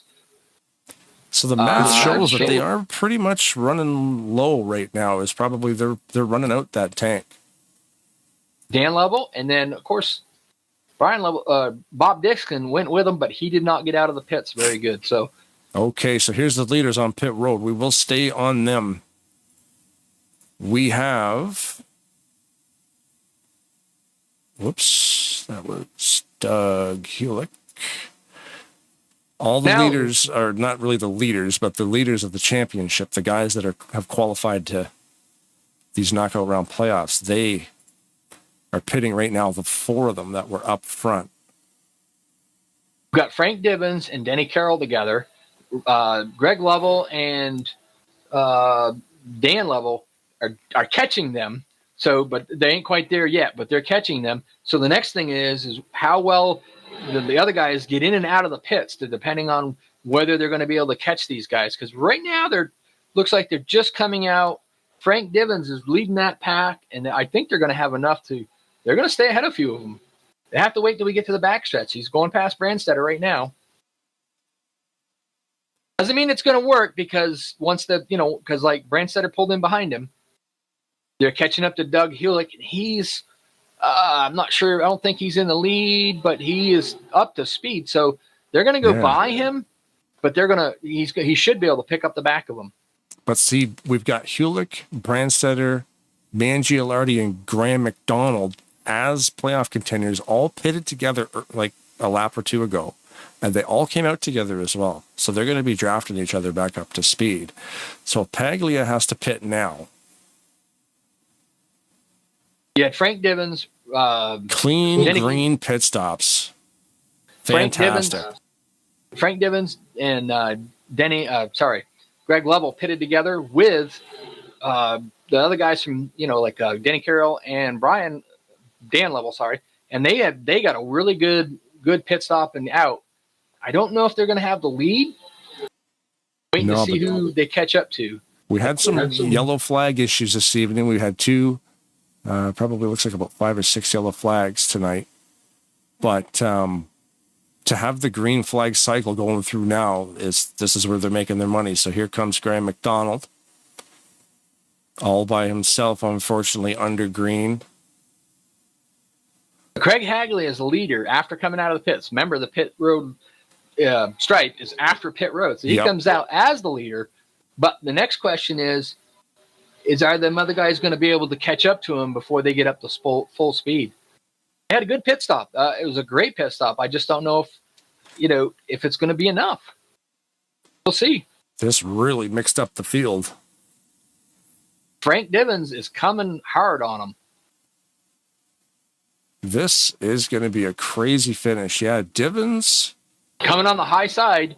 Yeah, it looks like he's tucking into the draft. They've got just a little bit more momentum right at the moment, but it's going to start equalizing here pretty quick. So they're trying to take advantage of that momentum they have. But I think that inside line, which is the guys that just pitted, Mark Paglia pulls up in front of that line, seeing everybody coming, but they left him out hanging. Oh, and they went with Divins on that one. They're tagging. They didn't. They went with Divins, and now they're going with Mark. Oh, they left Divins. We thought they left Mark hanging, and then they left Divins hanging. Now we're down to 2 laps to go, and we're going, whoa. Yes. This is going to come right down to the wire. Very, very cool. Okay. Frank Divins lost out of that exchange. Yes, he did. He was going to win, and then he was going to lose, and he was going to win, and then he ended up losing out of that exchange. I think it changed about 3 times within about a quarter lap. So Paglia is currently, it's Paglia, Lovell, Hewlick, and Divins, though. Divins is still up there. He's the 4th truck. So he is okay with white flag is in the air. And I see 4 green spoilers in that front pack, and Frank is hanging on to that draft. So these guys, it paid off for the guys that pitted a little early, and it paid off for the guys that pitted a little late. They have both had excellent pit stops. Hagley is, is he going to win this? We don't know. He's got a good chance right now. He's pulling out pretty good. Denny Carroll wants to win it. He's not in the chase part of it, but he wants to go out and win it. You want to win every time you're out there. Well, and Craig Hagley, I mean, Paglia doesn't need to race him, so I don't know what's going to happen. I guess we're going to find out. None of these green spoilers need to race anybody. They're in if they make it to the line. Yeah, the best bet is right now is for these guys to just where did Divens go? He's still there. I believe he's going to lost him. come. So far, you got Mark Paglia, Greg Lovell, Well, Doug congrats. Healy. I don't know what happened to Divens. I believe it was Frank Divens. Divens was the fourth one. I don't see him. Is he? No! Did he run out of gas? That would be a heartbreak. He may have run out of gas. Congratulations to Craig Hagley. We're going to get to you, Craig. Yes, he did. Well, I blinked, and Divin was gone. He ran out of fuel halfway down the back straightaway. What a heartbreaker. Yeah. We're in replay mode right now. Sorry about that. Yeah, congratulations to Craig Hagley. Heartbreak for Frank Divens. Let's take a look. We better get on Hagley here just in case he's on the fuel run. We knew it was going to be a crazy finish. We just didn't think it was going to be quite that crazy. He may have run out of gas too. I'm hearing complete silence on this truck. Unless he's just clutching to coast to the burnout spot. Oh no, he's got enough for a burnout. All right, Craig Hagley, the number 82 Ford F-Series. Your winner this evening. What a finish, though. What a great race. They had some caution trouble early, but very, very cool that we were able to do it on a fuel run. It's always super cool. Seeing if he has enough gas left in it to maybe do an actual different burnout. Reverse burnout? Sideways burnout. Negative. Well, what a finish that was. We'll definitely save up the replay of that one because that's gonna be worth watching again. Pulling top 4 or top 3 tonight? Jeff usually wants the 4. All right. And then we'll probably do 4, get to Bobby, and then the rest. Okay. I will grab Greg Palmer and bring him down to us. Cool.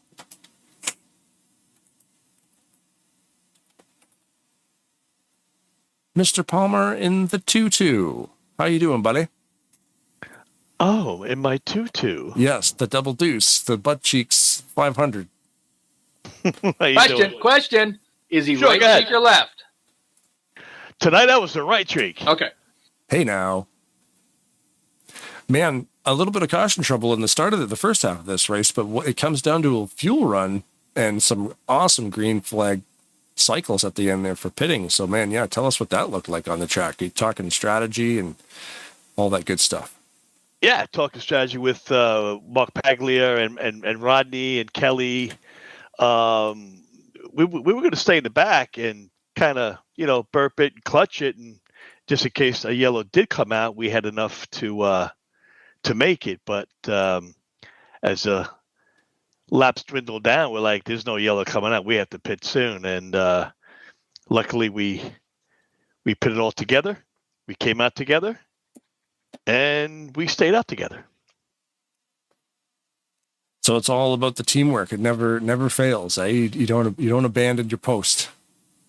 No, exactly. I mean, look, we raced together all season with the drivers I just mentioned, and especially Mark Paglia. So out of our teammates, Mark was the only one left that's in the chase. So we get together and we help him out. I'm just going through the replay here now, seeing. Hey, I'm sorry. As you're looking through that replay, I had to bring the left side and the right side together. Oh, okay. Because I think Buckshot finished 5th anyway. So you know what? They're butt buddies. So let's let them interview together. Are you trying to tell me that they can't be a complete ass? They need to both selves to be a complete ass. Is that it? I don't know. I'll let you ask the questions. There you go, guys. Okay. We've been trying to find an a-hole, but we just can't find one. Oh, this was going to say, yeah, if somebody was in the middle, Yeah, we all know what that would I'm have not been. going to say I'm going to leave that one alone. Well, Yeah. we tried to get Rodney in between us, but it didn't quite work. You know.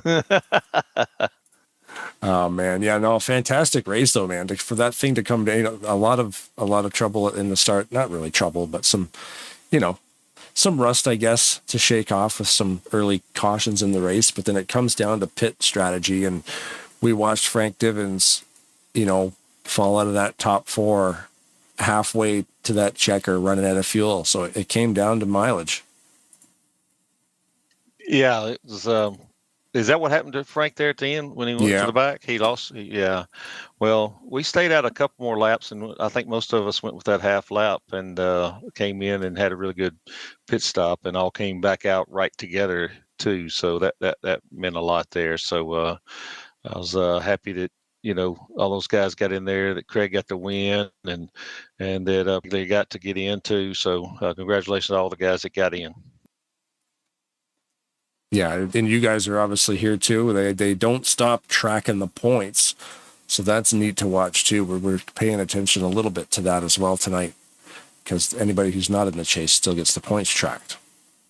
That's true. I'm not sure how far up I'll move, but it's just nice to be in it. Like I said before, helping out a teammate. And 1, 2, 3, 4, 5, top 5 we're all teammates. Really, eh? Yeah. We're always trying to remember who the teammates are, but it's everyone. Everybody in is basically what you said. Every single driver in the world. We're all teammates. Happy family. One for all for one. That's it. There you go. Well, thanks guys for joining us in the booth. We'll move up the podium. I'm going to actually have to check with Jeff to see if we're doing some factoids this evening, because I did see Bob Dixon in here. But if not, yeah, guys, thanks again. Congratulations. I hope to see you next week for the grand finale. Thank you, Blaine and Rod, Jeffrey. Yeah, good job. Yeah, we should be here.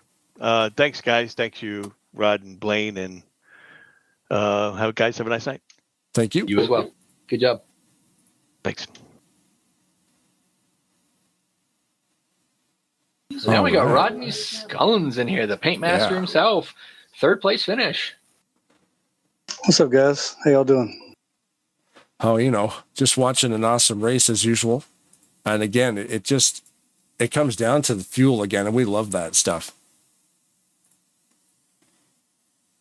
I'm sorry, Blaine. I had somebody talking in my ear. Say that That's again, what I thought. When there's no response, you guys are dealing with a lot of stuff there with the whisper channels and whatnot. But yeah, dude, just tell us about that last pit stop there. I mean, most of these guys going down under green, and you're lucky to come out with a group of cars to stay up to speed. Some guys not so much, but it always comes down to that last minute fuel strategy. Yeah, that was the plan. That's why I rode around in the back after that one pit stop, so I could try to save fuel. Got it down to half a can, and went in there that pit stop. I was trying to do a little bit of hot pitting, but I was kind of having to check up a little bit because and I couldn't get Keith. I was trying to find out if he was going high or low, so I could make my plan, and he never did answer me. So I went in to go high, and he kind of stayed high, so that kind of threw me off a little bit. So anyway, we made it. I thought it was going to be a wreck, but we made it. Got out, and I think Paglia run out literally as we were crossing the start. Actually, I think he ran out before the start-finish line. I think he said I pushed him a little bit. Oh, wow. Because he was running out, I believe. You can ask him. I think you're interviewing him next. You could ask him. But, yeah, it was cut it kind of close. So we got lucky that it wasn't a big mess going in.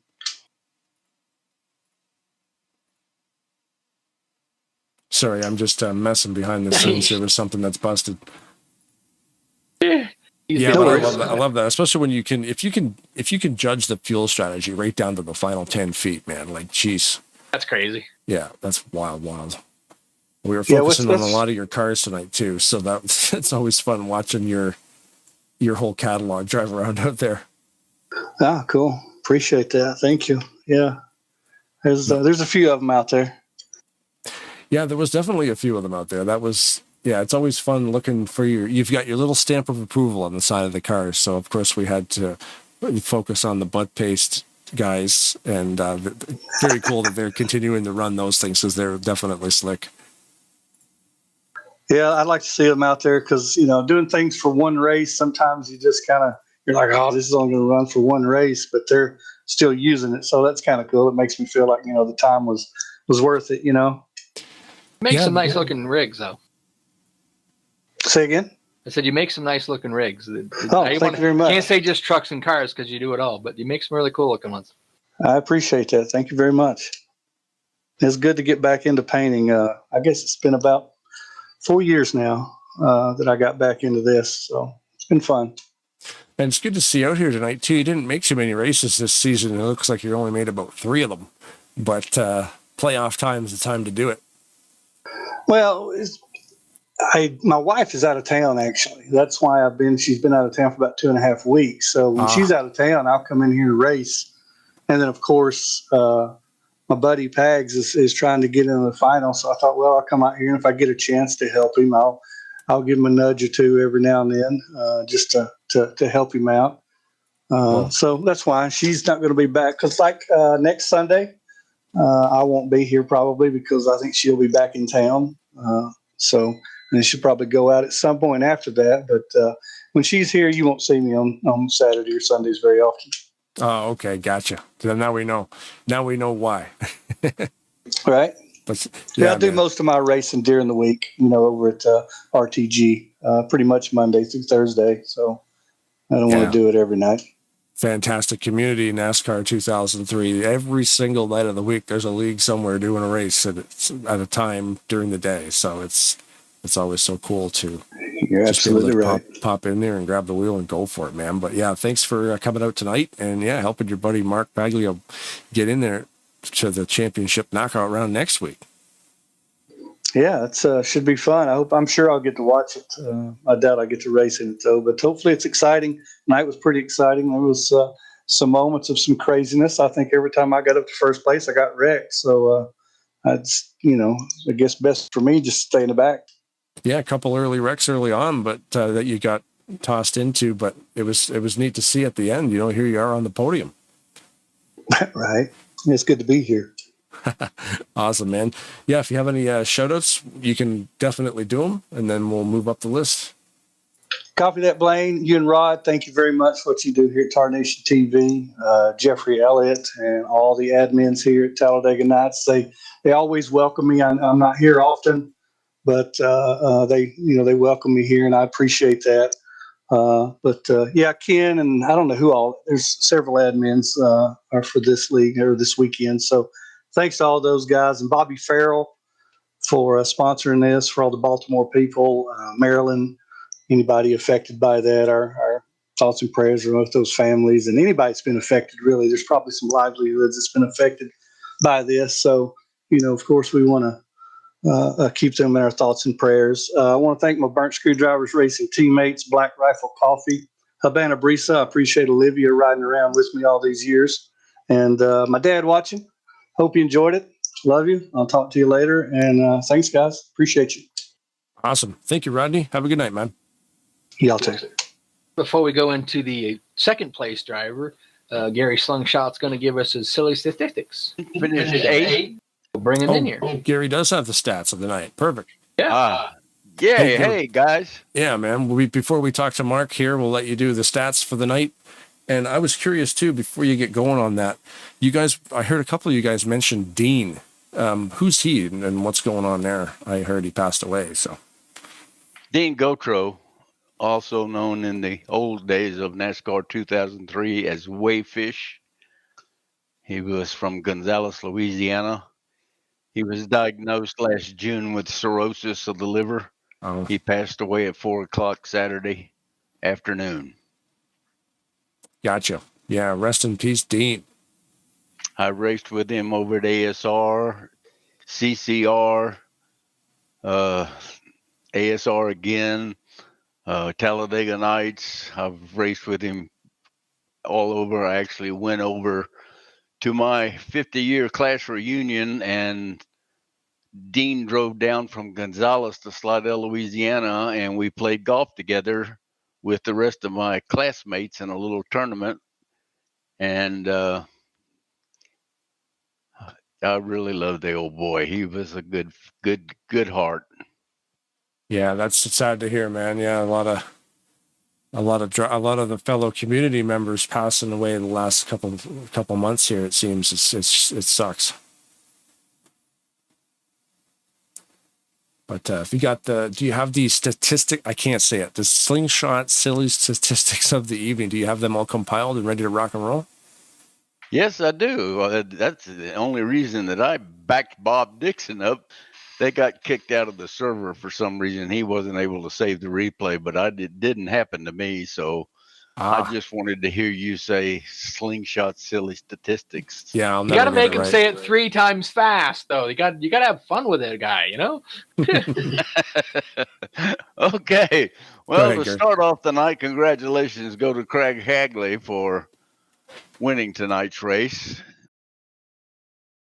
The fastest laps of the night in honorable mention was Bob Dixon. In 5th place was Doug Hewlick. He did a 47.820 seconds, 200.251 miles per hour on lap 24. In 4th place was Mr. Rodney Sullins, painter of the painters, 47.816 seconds, 200.268 miles per hour, and he did his on lap 24. In 3rd place was Mr. Ken Roberts, 47.803 seconds, 200.323 miles per hour on lap 23. In 2nd place was Keith Bynum, 47.740.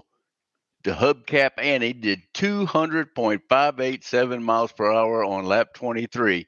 And the fastest lap of the night goes to my good buddy Ken Huckleberry Huntsberry. KD did a 47.698 seconds, 200.763 miles per hour, and he did his also on lap 24. It also should be noted that of the top 7 drivers in fastest laps, all broke the 200-mile mark. Wow. That's flying. Laps led for tonight. Jeffrey Elliott led the most laps with 16. Mike Mangialardi led 7. Doug Hewlick led 7. Ken Huntsberry and Craig Hagley each led 4. Ken Roberts, Keith Bynum, and Bobby Farrell each led 2. And the following guys all led 1 lap. Mark Paglia, Denny Carroll, Greg Lovell, Steve Brandstetter, and Rodney Sullins. The fastest climber of the night. I'm going to give that trophy, a little honorable mention trophy, to Dan Lovell. He started in the 28th position. Now that's back in the back, and finished 8th. He had a change of 20 positions and managed to pull it out. Good job. And that, my friends, are your slingshot silly statistics in lieu of, unfortunately, but backed up, Bob Dixon's factoids. Right, yeah, we were expected to talk to Bob, but that's awesome. We have a backup in Gary Slingshot Mingus, man. So yeah, thanks a lot, Gary, for the stats on the evening. And yeah, have yourself a great night. All right, remember, a box of biscuits, a box of mixed biscuits, and a biscuit mixer. We got to have the puns in there too, man. Yeah. That's your exercises for tonight, Blaine. Oh my God. It's not going to happen. Thanks, Gary. You're welcome. Mark Paglia, patiently waiting. Mark, how you doing, bud? Doing okay, man. So rumor has it you ran out of gas coming out of the trial. I did, and just coasted across the line. Got pretty lucky there at the end. Yeah, it was wild. The green flag cycle comes around and shuffled that top 4 that were eligible to make it into the knockout round next week for the championship. It ended up being, of course, you, Greg Lovell, Doug Hewlick, and Mike Mangialardi, unofficially, of course. But that was a pretty awesome race to call, especially the last half of it. Yeah, it was pretty intense. I beginning of the race, I just kept topping off, getting them back, and trying to stay out of trouble. Somehow I weeded my way through the wrecks, but and then at the end, I just decided to stay up front as much as I could. All about track position. Yeah, we watched you drive through that one wreck. It was pretty wild. We always try to find that guy who can thread the needle, and was a scrap metal sale going on, and you just kind of found your way through it. Didn't get touched by nothing, but that was definitely track position on that one because I can't remember what it was. Rod, was it like 22nd to 5th or something? Yeah, it was 21st to 5th, and I said it had some skill. You said it had some luck. I think it was a little bit of a both, but that was. We watched you drive through in the cockpit, and I'm like, wow, he made it through all of that and got just clipped on the exit of it. Yeah, I think the one you're talking about, I was following Craig Hagley, and he did a great job getting it through it too. So I just kind of followed him and let him be lead blocker on that. That's the snow plow. If anything's going to get hit, he can get hit, making a path. Quarterback gave him the ball, and he went running and just followed his blocker. That's it. Awesome show, man. Are you able to make it out next week now that you're in the top 4? I bet you that's a yes. Yeah, it's a star on my calendar, but I guess there's a couple of people out there that are disgruntled saying I door slammed Frank. I looked at the replay a couple of times. I don't think I did. So, we'll wait and see what Ken reviews it and what he comes up with. Oh, really early in the race? No, going to the second to last lap. Oh, yeah. Well, see, Frank ran out of gas too on the back straight. But yeah, I guess, yeah, like you said, that's why everything's unofficial because they're going to have to go over it. But you know what? Rubbin's racing. That's why they put fenders on these things. There you go. Awesome, man. Yeah, if you want to do any shout-outs, let it rip, and then we'll let you wrap it up here and we'll move up to Craig. Of course, you and Rod do a great job. I'm sitting here watching it on my little iPad, and as I'm racing, you guys do a great camera angles, a lot of things, especially during the cautions. That's awesome. I think you guys do a great job. Thank you. And a shout out to all my teammates, Greg Palmer and Craig Hagley and Kelly Causey, Rodney, and Ken Roberts. They really helped me through that mess. Yeah, awesome, man. Great show as always. And next week's going to be an even better one because we got championship trophy on the line. So we'll look forward to watching it and look forward to hopefully talking to you again. Appreciate it, Blaine. Rod, you guys have a great night. You as well. Good job. Thanks, Mark. Craig Hagley, the winner of the race this evening. Man, what a run that was. Apparently behind you there, Mark actually ran out of fuel. And yeah, I got crazy. Were you pretty close on gas too? Because we were following you around with the winner's circle screen, and it was pretty quiet. So you had your clutch in. Yeah, I was clutching, so I'd be able to get around there and at least do a small burnout. I was thinking we can always tell too if guys are really short because on fuel you might do a burnout on the back straightaway just to save yourself driving that extra mile and a half. I had to get to the start finish line, make it classy. Yeah, it can only be done one way. If you can't make it around, oh well. Go ahead. What was the call on the fuel? Was it like a can and a half or a splash? Like what did that look like? The pit stop before the last one, I went in on the very last lap and got it down to where we could take a half a can. And that's what really made the difference hitting pit road on that last stop. That we all hit a pretty good stop pulling in, and that half can, no tires, you're able to get back out there pretty quick. Right, Rod, I'll let you take control of this one because you actually called that one. You said guys are going to come in early, so they don't have a long pit stop the second time. You early pit so that, or not early pit, let pit as much as you can so that you have a shorter pit stop. And then, of course, like you said, you were a little short. So the smart thing to do is draft behind them for a while, correct? Yep. Yeah. Save as much as you can. Spent a lot of part of that next to last run there, running in behind everybody and running 3/4 throttle some, staying towards the back. And the people at home won't get this. Running 3/4 throttle, they're like, what? You run wide open there. Well, you do. But when you're behind somebody, you have that ability to back off the gas and save more fuel. And that's exactly what you did. Right. And especially if you're back here towards the back.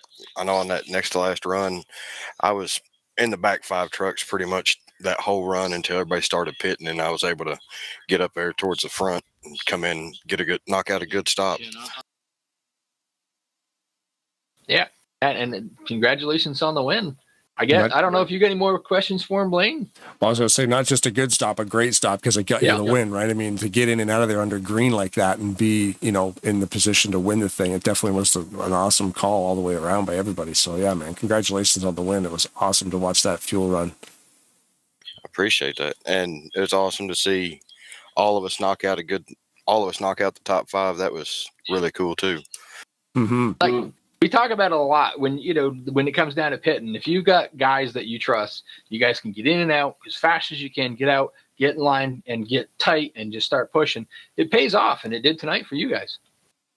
Yeah, you got to pit around the good quality guys that know what they're doing. And luckily for me, we got in with all these guys, and they've taught me a whole lot. I wouldn't be near the racer I am if it wouldn't be for Ken and Kelly and Mark, Rodney, and Greg, all of them helping me. And of course, Jeff, for sure, getting me started in on everything. Makes a big difference. Yeah, super, super cool, man. Did you have any more shout-outs you wanted to drop before we wrap this thing up for the evening? Shout out to my son, Lane, any of my friends that may be out there watching. Shout out to Keith. And thanks to Jeff, like I said, for everything he does over here, making a great place that we've had to run for the past couple of years. So it's helped me out a whole bunch, and I appreciate it more than he'll ever know. Oh, wicked, man. Yeah, it's a lot of fun calling these things live like this, especially when so many people are able to come out and do it. So exciting to just get to witness, 30 drivers or so every week doing what you do here. So, and hopefully we'll see you next week for the final race. 10-4. Hey, I appreciate all the broadcast work that y'all do. Y'all put on a real good show. Thank you. Well, thank you. Awesome. Thanks a lot, Craig, man. We'll have yourself a good night, and we'll see you next week. Oh, and he's gone. I kind of moved him too quick. Sorry about that. But that's all right. He just complimented us on running such a tight ship, and then we blew it. We screwed up. Yeah. It's all downhill from here. Yeah, Thanks, one more Craig. race. Four guys, into it, and then there again, the rest of the guys going to try for 5th. It'll be a fun race to watch. Oh yeah. We don't know. We've got a clue about who most of them are, but as we heard, right, not official. So we may have the same 4 guys. May change. We'll know next week when we show up. Tune in next week to find out who those 4 drivers are and who ends up being the champion. Yeah, in the next couple of days, they will iron this out. And, of course, we'll get the final official results. So we'll see you next Sunday. Currently, from what we have from this race, unofficially, would be Mark Paglia, Greg Lovell, Doug Hewlick, and Mike Mangialardi moving on to the championship knockout round. And only one of those guys is going to win this thing. So it should be a lot of fun, dude. But, yeah, as always, thank you to everybody on YouTube for watching live, or even if it's not live, thanks for clicking on the stuff. It's greatly appreciated. Of course, Maryland Tough, Baltimore Strong, links below, QR codes on the screen as well. Let's make that really big. Let's do that. Let's do it live. We'll just make this gigantic. Click on this thing and donate yourself a couple of bucks to the cause. The actual, trying to make this work here. There we are. It's got to be centered. Otherwise, my OCD will go crazy. Back to the era as human, Yeah, if you click that QR code with your cell phone device, it'll take you to the website where they're taking donations for the bridge collapse. Of course, thanks to Bobby Farrell for bringing that sponsorship to us this evening. And as always, thank you for watching. Thank you, Rod, for the assistance and the co-hosting duties. It's a lot of fun, and we'll just keep this boat rolling. Definitely got one more week of it. We've got next Saturday. Come check out the Mega Marathon. That is going to be an interesting event. A big weekend next weekend. The Mega Marathon, 4 different tracks. We'll be running twice each, and it'll be a super long broadcast, but I don't believe there will be a dull moment. They're just making what they already did last month even better. So join us for that. And, of course, on Sunday, the finale to the iPE Excellence Series, the championship race. Only one of the 4 can win. So it should be pretty cool. Saturday, Sunday next week right here, Tarnation TV. Thanks, everybody, for watching. And if you can come back next weekend, we got lots of racing for you in the evening time. So, as they say, if the women don't find you handsome, they should at least find you handy. Keep your stick on the ice.